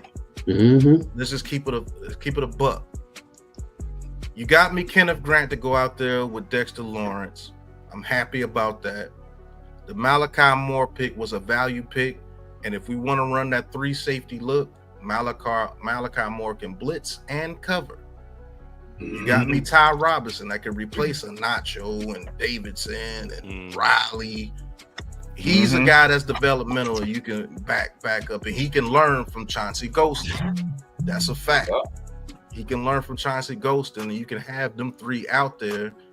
And on first and second down, you can have Kenneth Grant out there with Dexter Lawrence. I'm super proud of my team, and you guys have literally bought yourself another year with the New York Giants with the Shedeur Sanders pick. I'm definitely giving you guys another year, unless you just do a 1-15 or 0-16, 1-16, 0-17 type season. Then we got to have a different talk. But I want to ask my coach: did we get you the players that you need to succeed? Of course. I mean, this is. I mean, do you always want another player or 2 here or there? Of course. But the foundational point, building stones are right here to add into some of the players that we already have. So, It allows you to be a lot more confident in terms of how you coach this team. And it allows your position coaches and your coordinators to come up with efficient and effective game plans to compete and beat the teams in your division, whether it's the Beagles, that team from down south, or the Toilet Bowl team down in DC. So there you go. You gave me the tools that I need to be a successful head coach. And as a head coach, as a coaching staff, we're definitely going to do a better job of coaching up these players and getting the best out of these players. So let me ask you before I get to my GM, what's your plan with these players? If you want to go through each player, or you just want to pick out certain players, what's your plan with these guys? Since we all agreed on some of these guys here, what's your plan for these guys? Shedeur right now is in a sense a red shirt year, depending on how the season is going. Now if we're pushing for a potential playoff spot, he may have to sit the whole year. Kenneth Grant, like you just said, and as I said earlier, he's a player that's going to bring you a lot more than you realize, and he's going to be in there fighting and hopefully beating out the other guys for a starting position. And if in the long run, and I'm not advocating for this, but I'm also thinking ahead that if Dexter does leave or anything happens where he can no longer play, you can move Grant over. Scabo, like you said, toughness, definitely going to get us the 3rd and 2s, the 4th and 1s. You can flex him out. He can catch out of the backfield. You can develop his blocking where he can help out in the pass blocking if need be, to let Sanders be able to attack the field downfield. Kendra's going to definitely come in, fit a spot, fight for a spot at the right guard spot, and he's going to be a long-term player. I'm not expecting him to be, short-term. I'm expecting him to be here, 8-10 years and helping to open up the running lanes for Scatbo and protecting Shedeur Sanders. Savion Williams is going to give you so much versatility within the offensive game plan that, the opposing team is going to say, hey, with Neighbors, with Williams, with Scatbo, with our tight end Johnson, their offense is becoming a lot more versatile, and it's going to be a problem. So, and you can use him, with so many different things. Him and Scatbo in the backfield together. How's the defense? How the linebackers? How the safeties going to defend that? Malachi Moore, just like you said, he can come down, play in the box, play back. Blitz gives you a lot. Cornelius can develop into a swing tackle and down the road, be a productive player. And Ty Robinson, versatility. I mean, when you think about it, the last 4 players really give you versatility with Williams, Moore, Cornelius, and Robinson. They're just not late round players that are just going to play one position. They're going to give you so much more. And you know what? Williams, Moore can help out a little bit on special teams. Robinson and Cornelius, maybe they're on the field goal team, and Robinson on the field goal block team, so they give you that aspect to special teams, which most fans don't even consider, don't even care about. But as a coach, I do. Yeah, man. I'm truly proud of what we did here. And you got a little hit between, me and my GM a couple of times. But I'm the type of owner. No Diddy, I like that shit. I like the GM that would tell me, yo, you a little crazy right here, owner. You know what I'm saying? Let me do me. Guess what? Me being a leader, I let my guy do what he does. And he fucking got me Luke Condra and Savion Williams in the same round. That's what teamwork is about. So I want to get my GM's perspective on the whole ordeal of what we did. Yeah, man. Look, definitely, as y'all can see, this was a team effort. Shout out to NYG, because I think he did a great job at placing everybody in their perfect spots. Because you got Pat, who really, when you think about just the network in general, man, Pat is perfectly put, man, in that John Merrill role. coach, as the coach, I mean, come on, man. You can't even write a script better than that. And then, you know, me being in that like in between, I'm not as football knowledgeable as these two gentlemen, which is typically like your GM is not as knowledgeable as your coach, you know, and you know, you have somebody who's been around the game for so long, man, as John Mara. So it's funny how you put everybody in their perfect spots, and then you got what you got, man. But I would say if you look at the full results of this whole thing, man, look at the positions that we covered. Like, this is a true balance right here, man. We got our quarterback, defensive tackle, running back. You know, it's perfectly balanced here. I know if anything like this happens in real life as a Giant fan, I am extremely happy. And yeah, Joe Shane deserves his kudos if he does anything like this. So facts, yeah. Man. For sure. What we gonna do here, man? NYG, I need you to save this draft. And we gonna put that out there and in the social media and say, hey, look, this is what a team can do.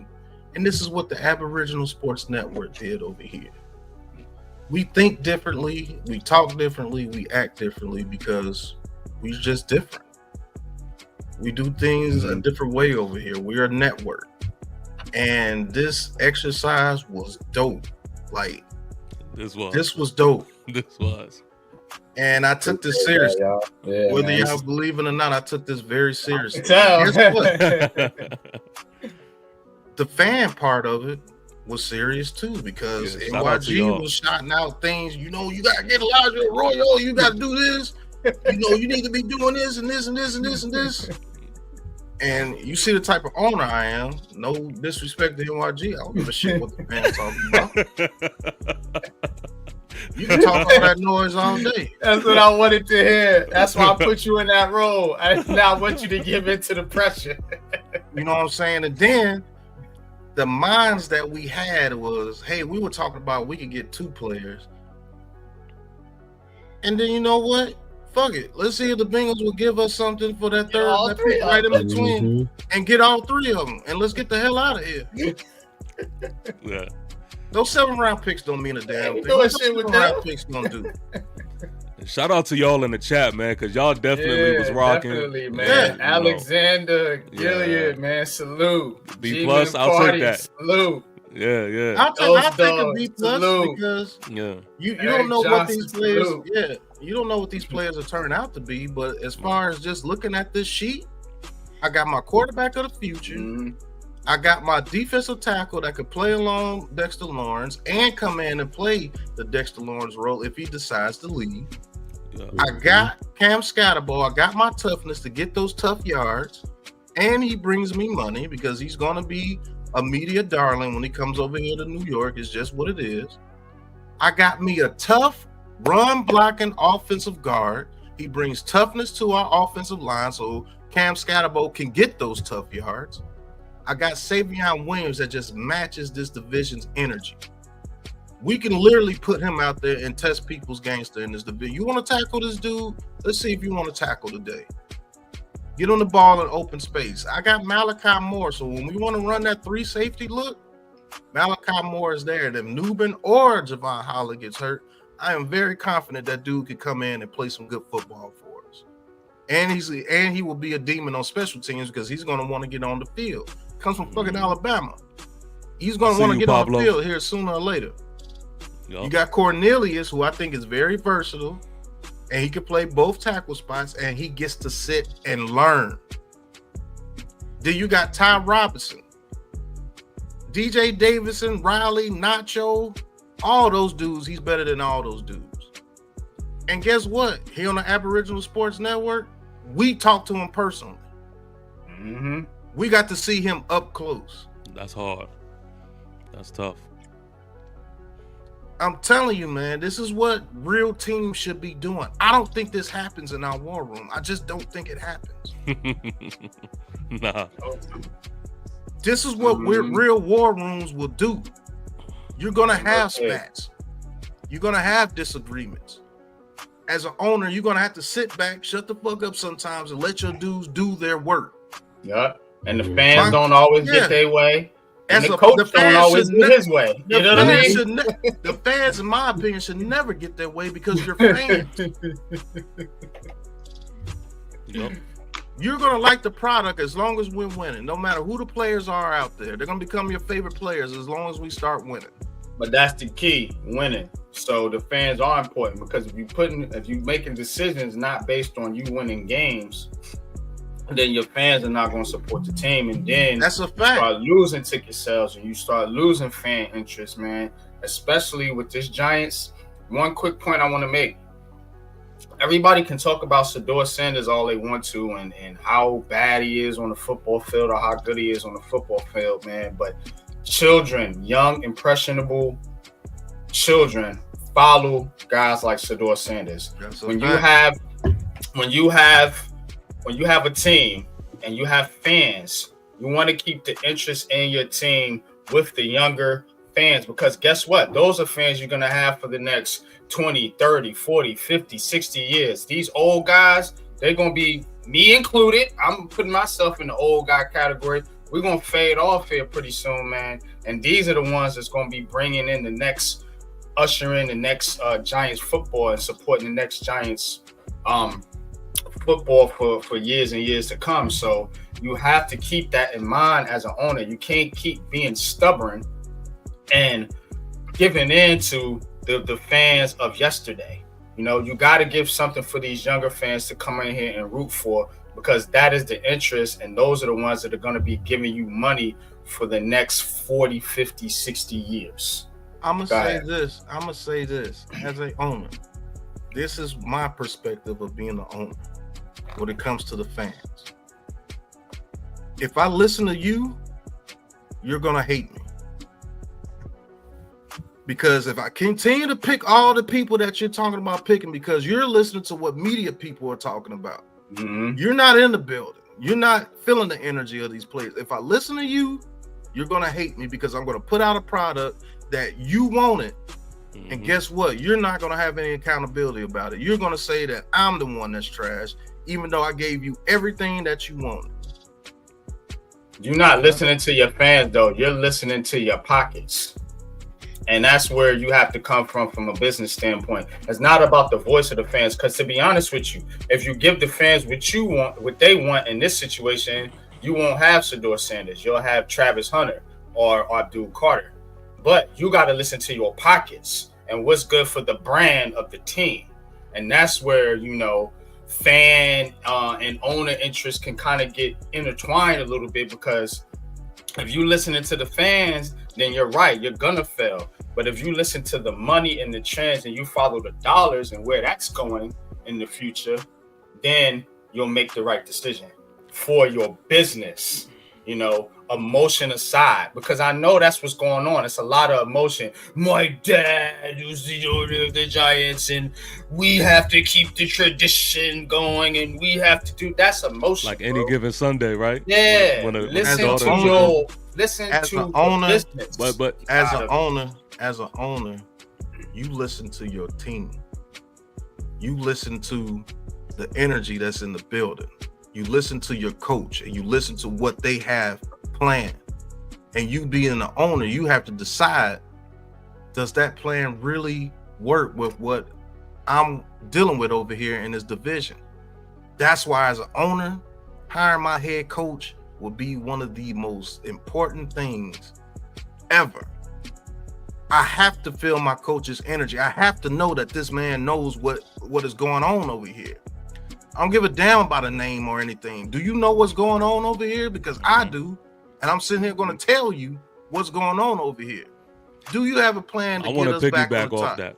Go ahead. I want to piggyback off that too, because y'all know I love a great analogy, right? It reminds me of a conversation I had with my wife, right? I told her, I said, listen, baby, you want to go to the top, I can take you there. You know, I could get you there. But I got to lead this ship. Now, I want you to understand that me leading doesn't mean that I'm just your boss, or I just tell you what to do and how high and all of that other stuff, jump and whatever. What it means is I know and understand as a good leader that I have to be in tune to everything that you're saying and everything that you're doing. I'm not a good leader if I'm not listening to my right hand. Fact. And it's the same thing with the GM or the owner and everybody that is in positions of leadership. If you're not utilizing the tools around you, you are not being a real leader. Your leadership skills are weak. And so you seen how we did this, man, and how we went through this draft. The first thing I did was, hey, what do y'all think about this? All right, what is your mental through this? And maybe you could get to a common ground to where you could get something special going. This may be, but. And then it really showed its face. I wanted Savion Williams. I wasn't trying to hit shit. I wanted my guy. TV was like, hold on. We can get this guy. And I think it just means a little bit more for what we're doing right now. Okay, I'll fall back. I'm letting it be known. I'm going to be pissed if I don't get my guy. Something better go. We made the pick. Guess what? He was still there. You crazy know what? Too, yeah. I got my guy. You got your guy. We're good. Gotta love it. Man, I wanted Arroyo. We wanted Arroyo. If we would have took Arroyo, that whole draft probably would have been different. What's funny is sitting back watching NYG just enjoying the chaos. Just and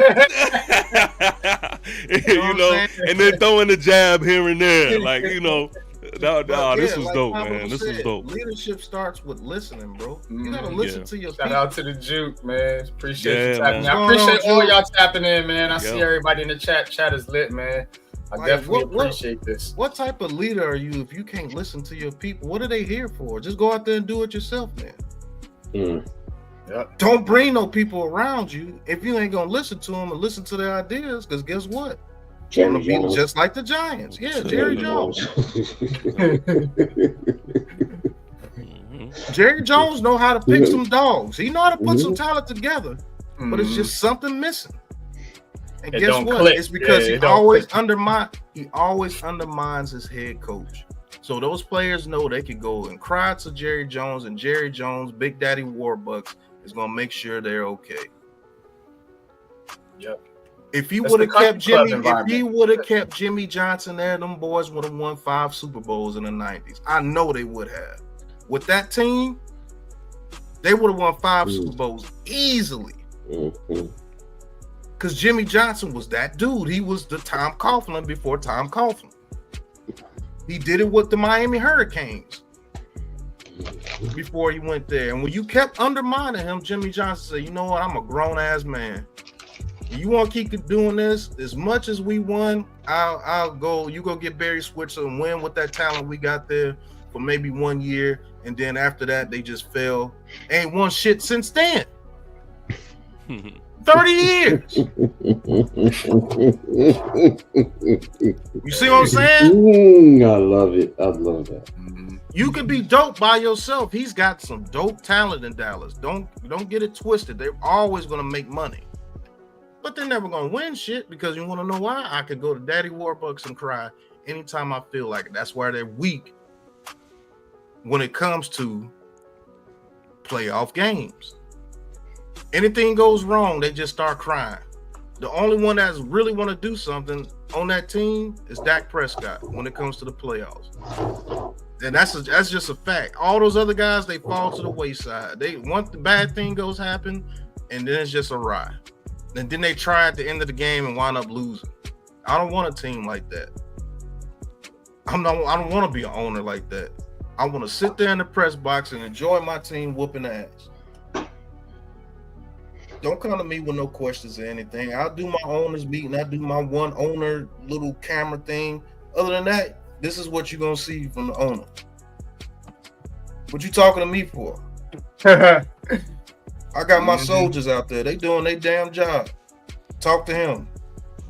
See what he's talking about. See what he's doing out there, because he's doing one hell of a job. I'm just sitting back watching and enjoying the show. And if I do have to come in, it's because something went awry. Or my GM is like, "What do you think about this?" And I'll always be able to give him my opinion. So I got a quick question for y'all, man. Just sitting in the seat and sitting in the role, man, as the GM, as we did this mock draft, I want to know, is being in this position to where it is damn near do or die. Joe Shane, Coach Dable, they have to put a product on the field and win some games. I know we have a tough schedule. With that added pressure, do you believe that it will do more good for us in the draft as far as making sure that we are maybe more aggressive or more calculated or whatever? Or do you think that the added pressure may not benefit us? Maybe it will. Here's the thing with the added pressure. Hold on, let me get a point off real quick. Here's the thing with that added pressure. All of these guys, and I keep saying this, the picks that you making this year, they're all for the future. All of them. There's nobody you have to insert in this lineup right away that you could say Travis Hunter, but again, if you pick Travis Hunter, we keep telling you he's not going to be the starting cornerback. And yeah, you can start him at wide receiver, but you don't have to really. You still have Slayton and Malik Neighbors, and whatever you feel about Wan'Dale Robinson. So it's not like I keep people have to chill on this. They got to do something to win now. First of all, how many games are you winning now? What does win now mean anyway? Does it mean playoffs? Does it mean get better than last year? Does it mean Super Bowl? What does it mean? And then the other thing you have to understand is whatever they do in the draft, winning now is something that is just talk. Because every pick that I'm looking at that's going to be made, they're all for the future. Every single one of them. Whether it's Travis Hunter, Abdul Carter, or Sador Sanders, you're picking them for the future. Let me ask my coach and GM this question when it comes to the pressure. In the very beginning of this podcast, which situation did you feel better? When I told you, hey, look, if you go out there and you get Travis Hunter and you do all those trades to try to get back up and get your quarterback, if you don't win now, you're fired. That's extreme pressure. Or did you feel better when I said, hey, look, you get your quarterback of the future, you got 2 years? Which situation made you feel better? Of course, it's always going to be, when you have a sense of security. Self-preservation is a basic human instinct. People don't want to. Some people don't realize it, but it's natural. Somebody comes up to you and punches you in the face. Most people, they're gonna punch you back. Some people, they're gonna go get law or get somebody to help protect them. That's self-preservation. Same thing here. If your job is on the line, whether it's here in the NFL or the real world, as some people will say, and you're told by your boss, if you do this, it's going to extend your career. What are you going to do? You're going to do what the boss says because it's going to extend your career, because you're going to get paid, because you can feed your family, you can pay your bills, you can take care of your household, and that's anyone. So of course, when you put that on the table like that, of course, the natural inclination is self-preservation. Yeah. Half the picks that we made wouldn't have been the picks if you had this mindset of, we got to win right now. Mm-hmm. Because now you're looking at the draft as, every pick is got to be a player that got to hit. You got to hit. No, I told you. You get your quarterback of the future, you got 2 years. You got the rest of your contract to show me something. That took a whole lot of pressure off of you. And now you're making moves like, okay, we could get him. Okay, we can move. It's not like, oh my God, we got to get a first round pick in all 7 rounds. No, that's not going to happen. Mm-hmm. Yeah. I base this on real life. That shit's not going to happen. But if you try to make that happen and it don't work, you know what time it is. Mm-hmm. I'm letting you make the decision. Okay, try to get Travis Hunter and Shedeur Sanders. And if I don't have a pick for the next 3 years and you don't win, That's your motherfucking ass. Because now you're making me look like a jackass. He said his patience was wearing thin, and somehow that turned into win now in playoffs. Yeah. And here's the thing, too. When did John Mara say that they had to win? Or like, it's not like everybody keeps saying these dudes on the hot seat. I'm gonna tell you one thing. And if they take a quarterback, Shane is gonna be here.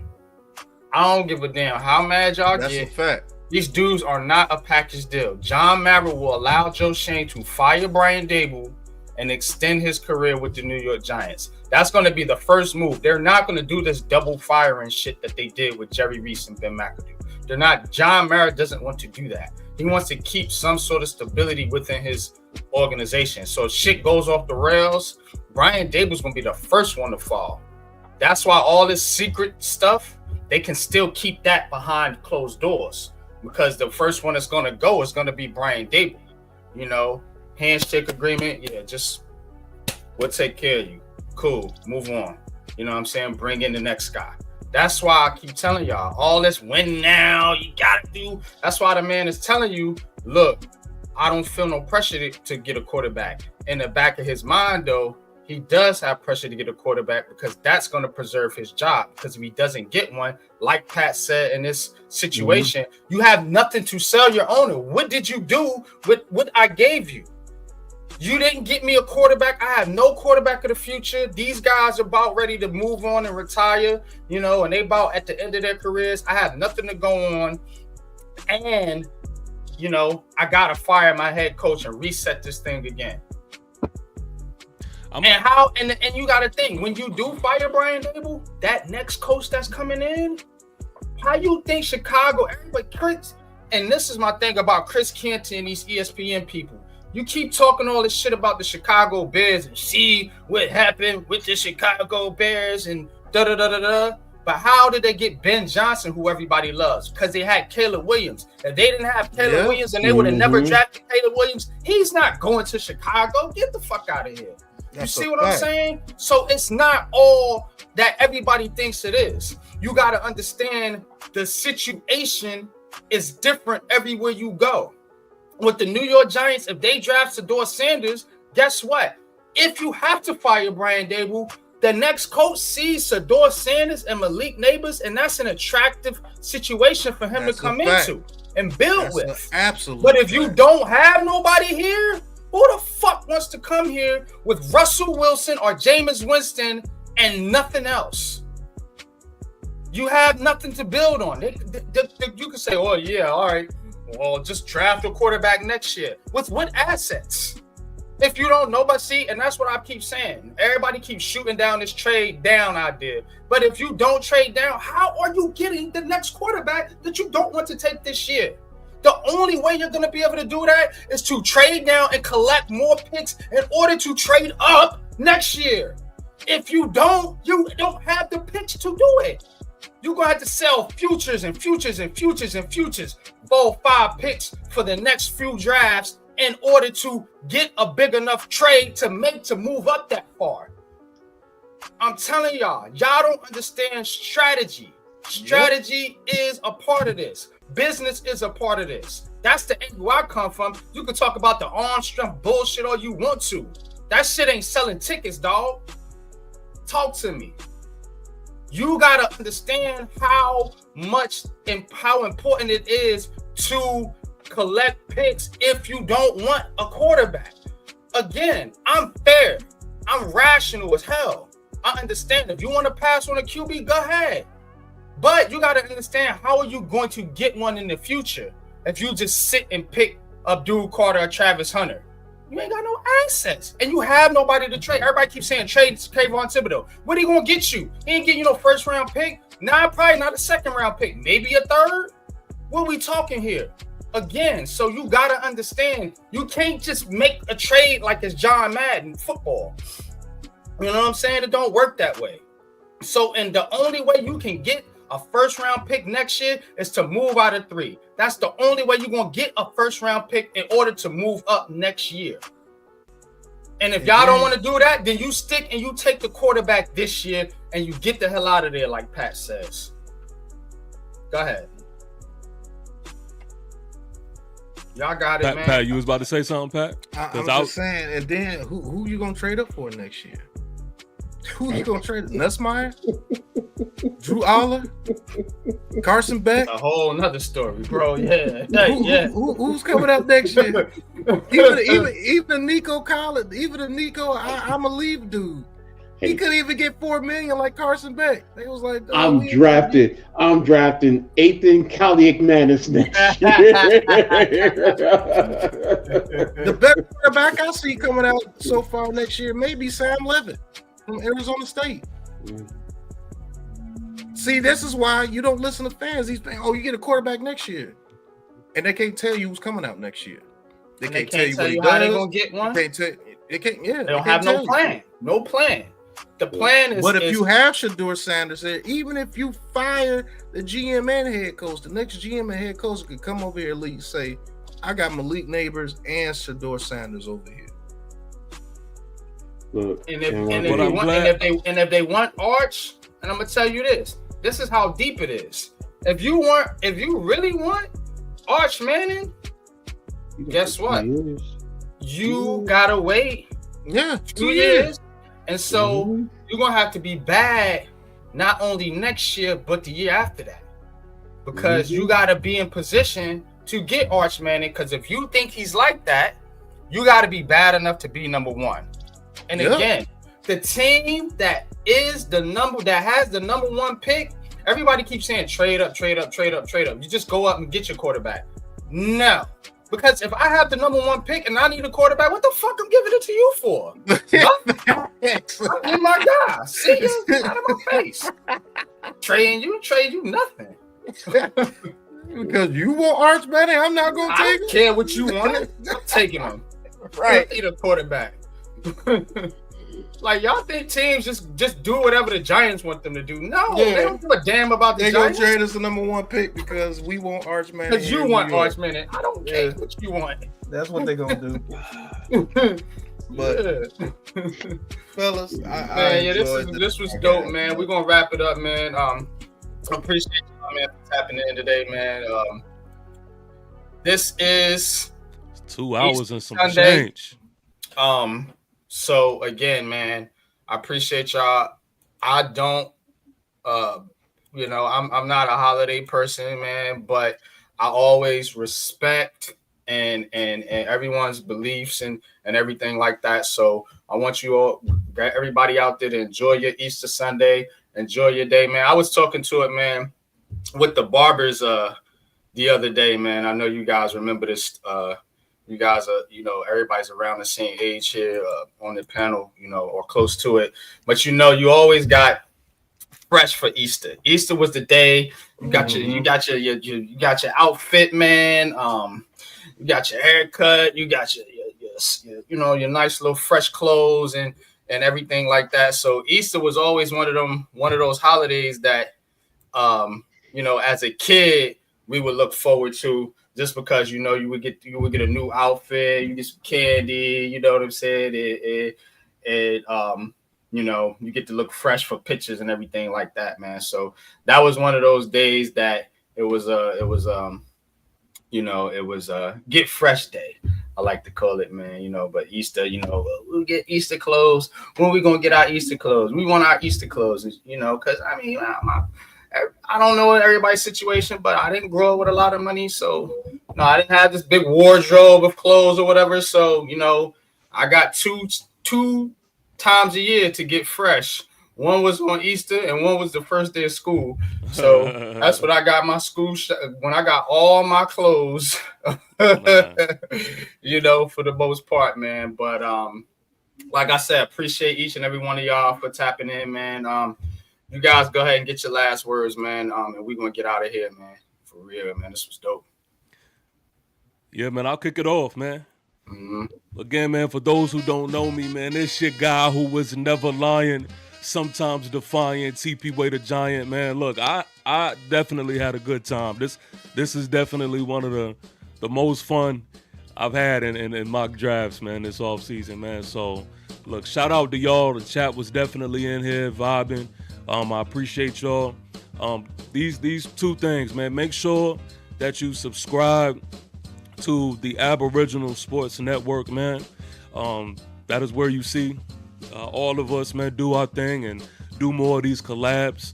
Also, you can subscribe to me at TP Way the Giant, and you get more of myself, man. But it's definitely been a pleasure, man. So stay tuned, man. Stay locked in because we just getting really started in a sense, man. So stay locked in. Peace. Mm-hmm. Appreciate you, TP, man. Yes, sir. Coach, man, talk to him, man. Guys, talk your last words, man. Tell me what you got going on, bro.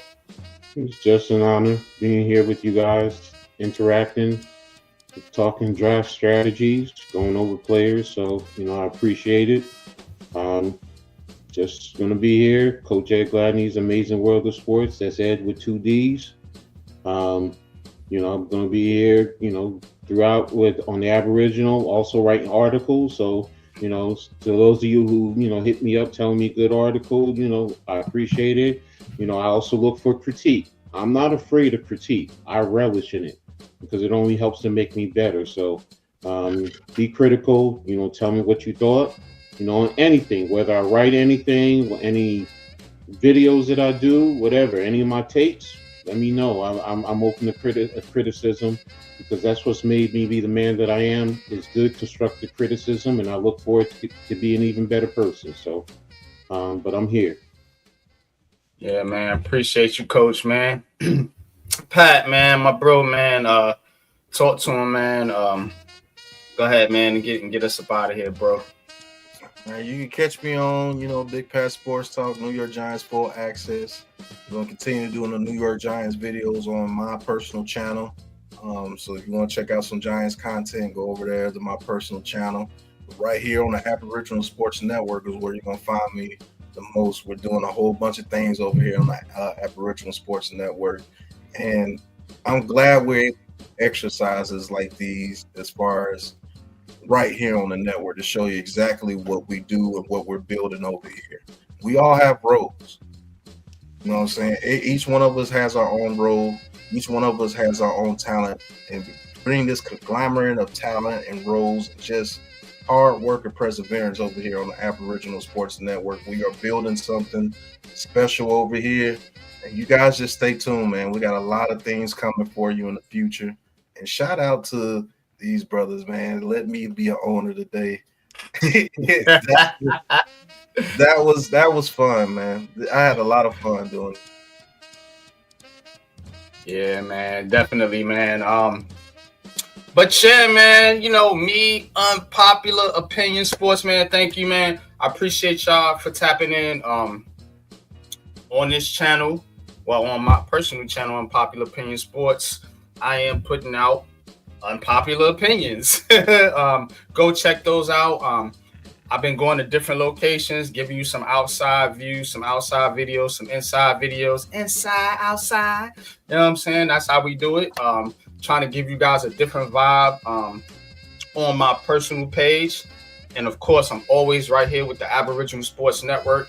Like I said, this is where you are going to find New York Giants conversations from now on, exclusively on the Aboriginal Sports Network. I'm such a team player. I took it off my personal channel and put it on this channel specifically because I want more shows like this. I want more interaction with my team from the Aboriginal Sports Network, as well as others, guys like Dash, guys like Bobby Skinner, Paul Dottino, the Jukes, all other content creators, man. Come vibe with us, come rock with us, man. This is dope. It's a dope show. I think it's the best on YouTube, man. And I'm just confident, bro, because I love this show and I love doing this. And you guys make it special, you make it fun, and you got me up every Sunday morning looking forward to doing this show. I appreciate y'all. Y'all have a happy Easter, like I said. Enjoy the time with your family, with your mothers, your fathers, your children, all that good stuff, and just enjoy the day with your loved ones, man. And tune in next week because we're going to be right back here at it. And we're going to have a whole lot to talk about because, again, that is going to be the Sunday directly after the draft. So we're going to have a whole big show lined up for you, man. So definitely keep it locked here with the Aboriginal Sports Network and me, of course, Unpopular Opinion Sports, man. Thank you guys for participating today, man. And we're going to get on up out of here, man. Shout out to the network. And you know how we do it. Till next time, we up out of here. Peace.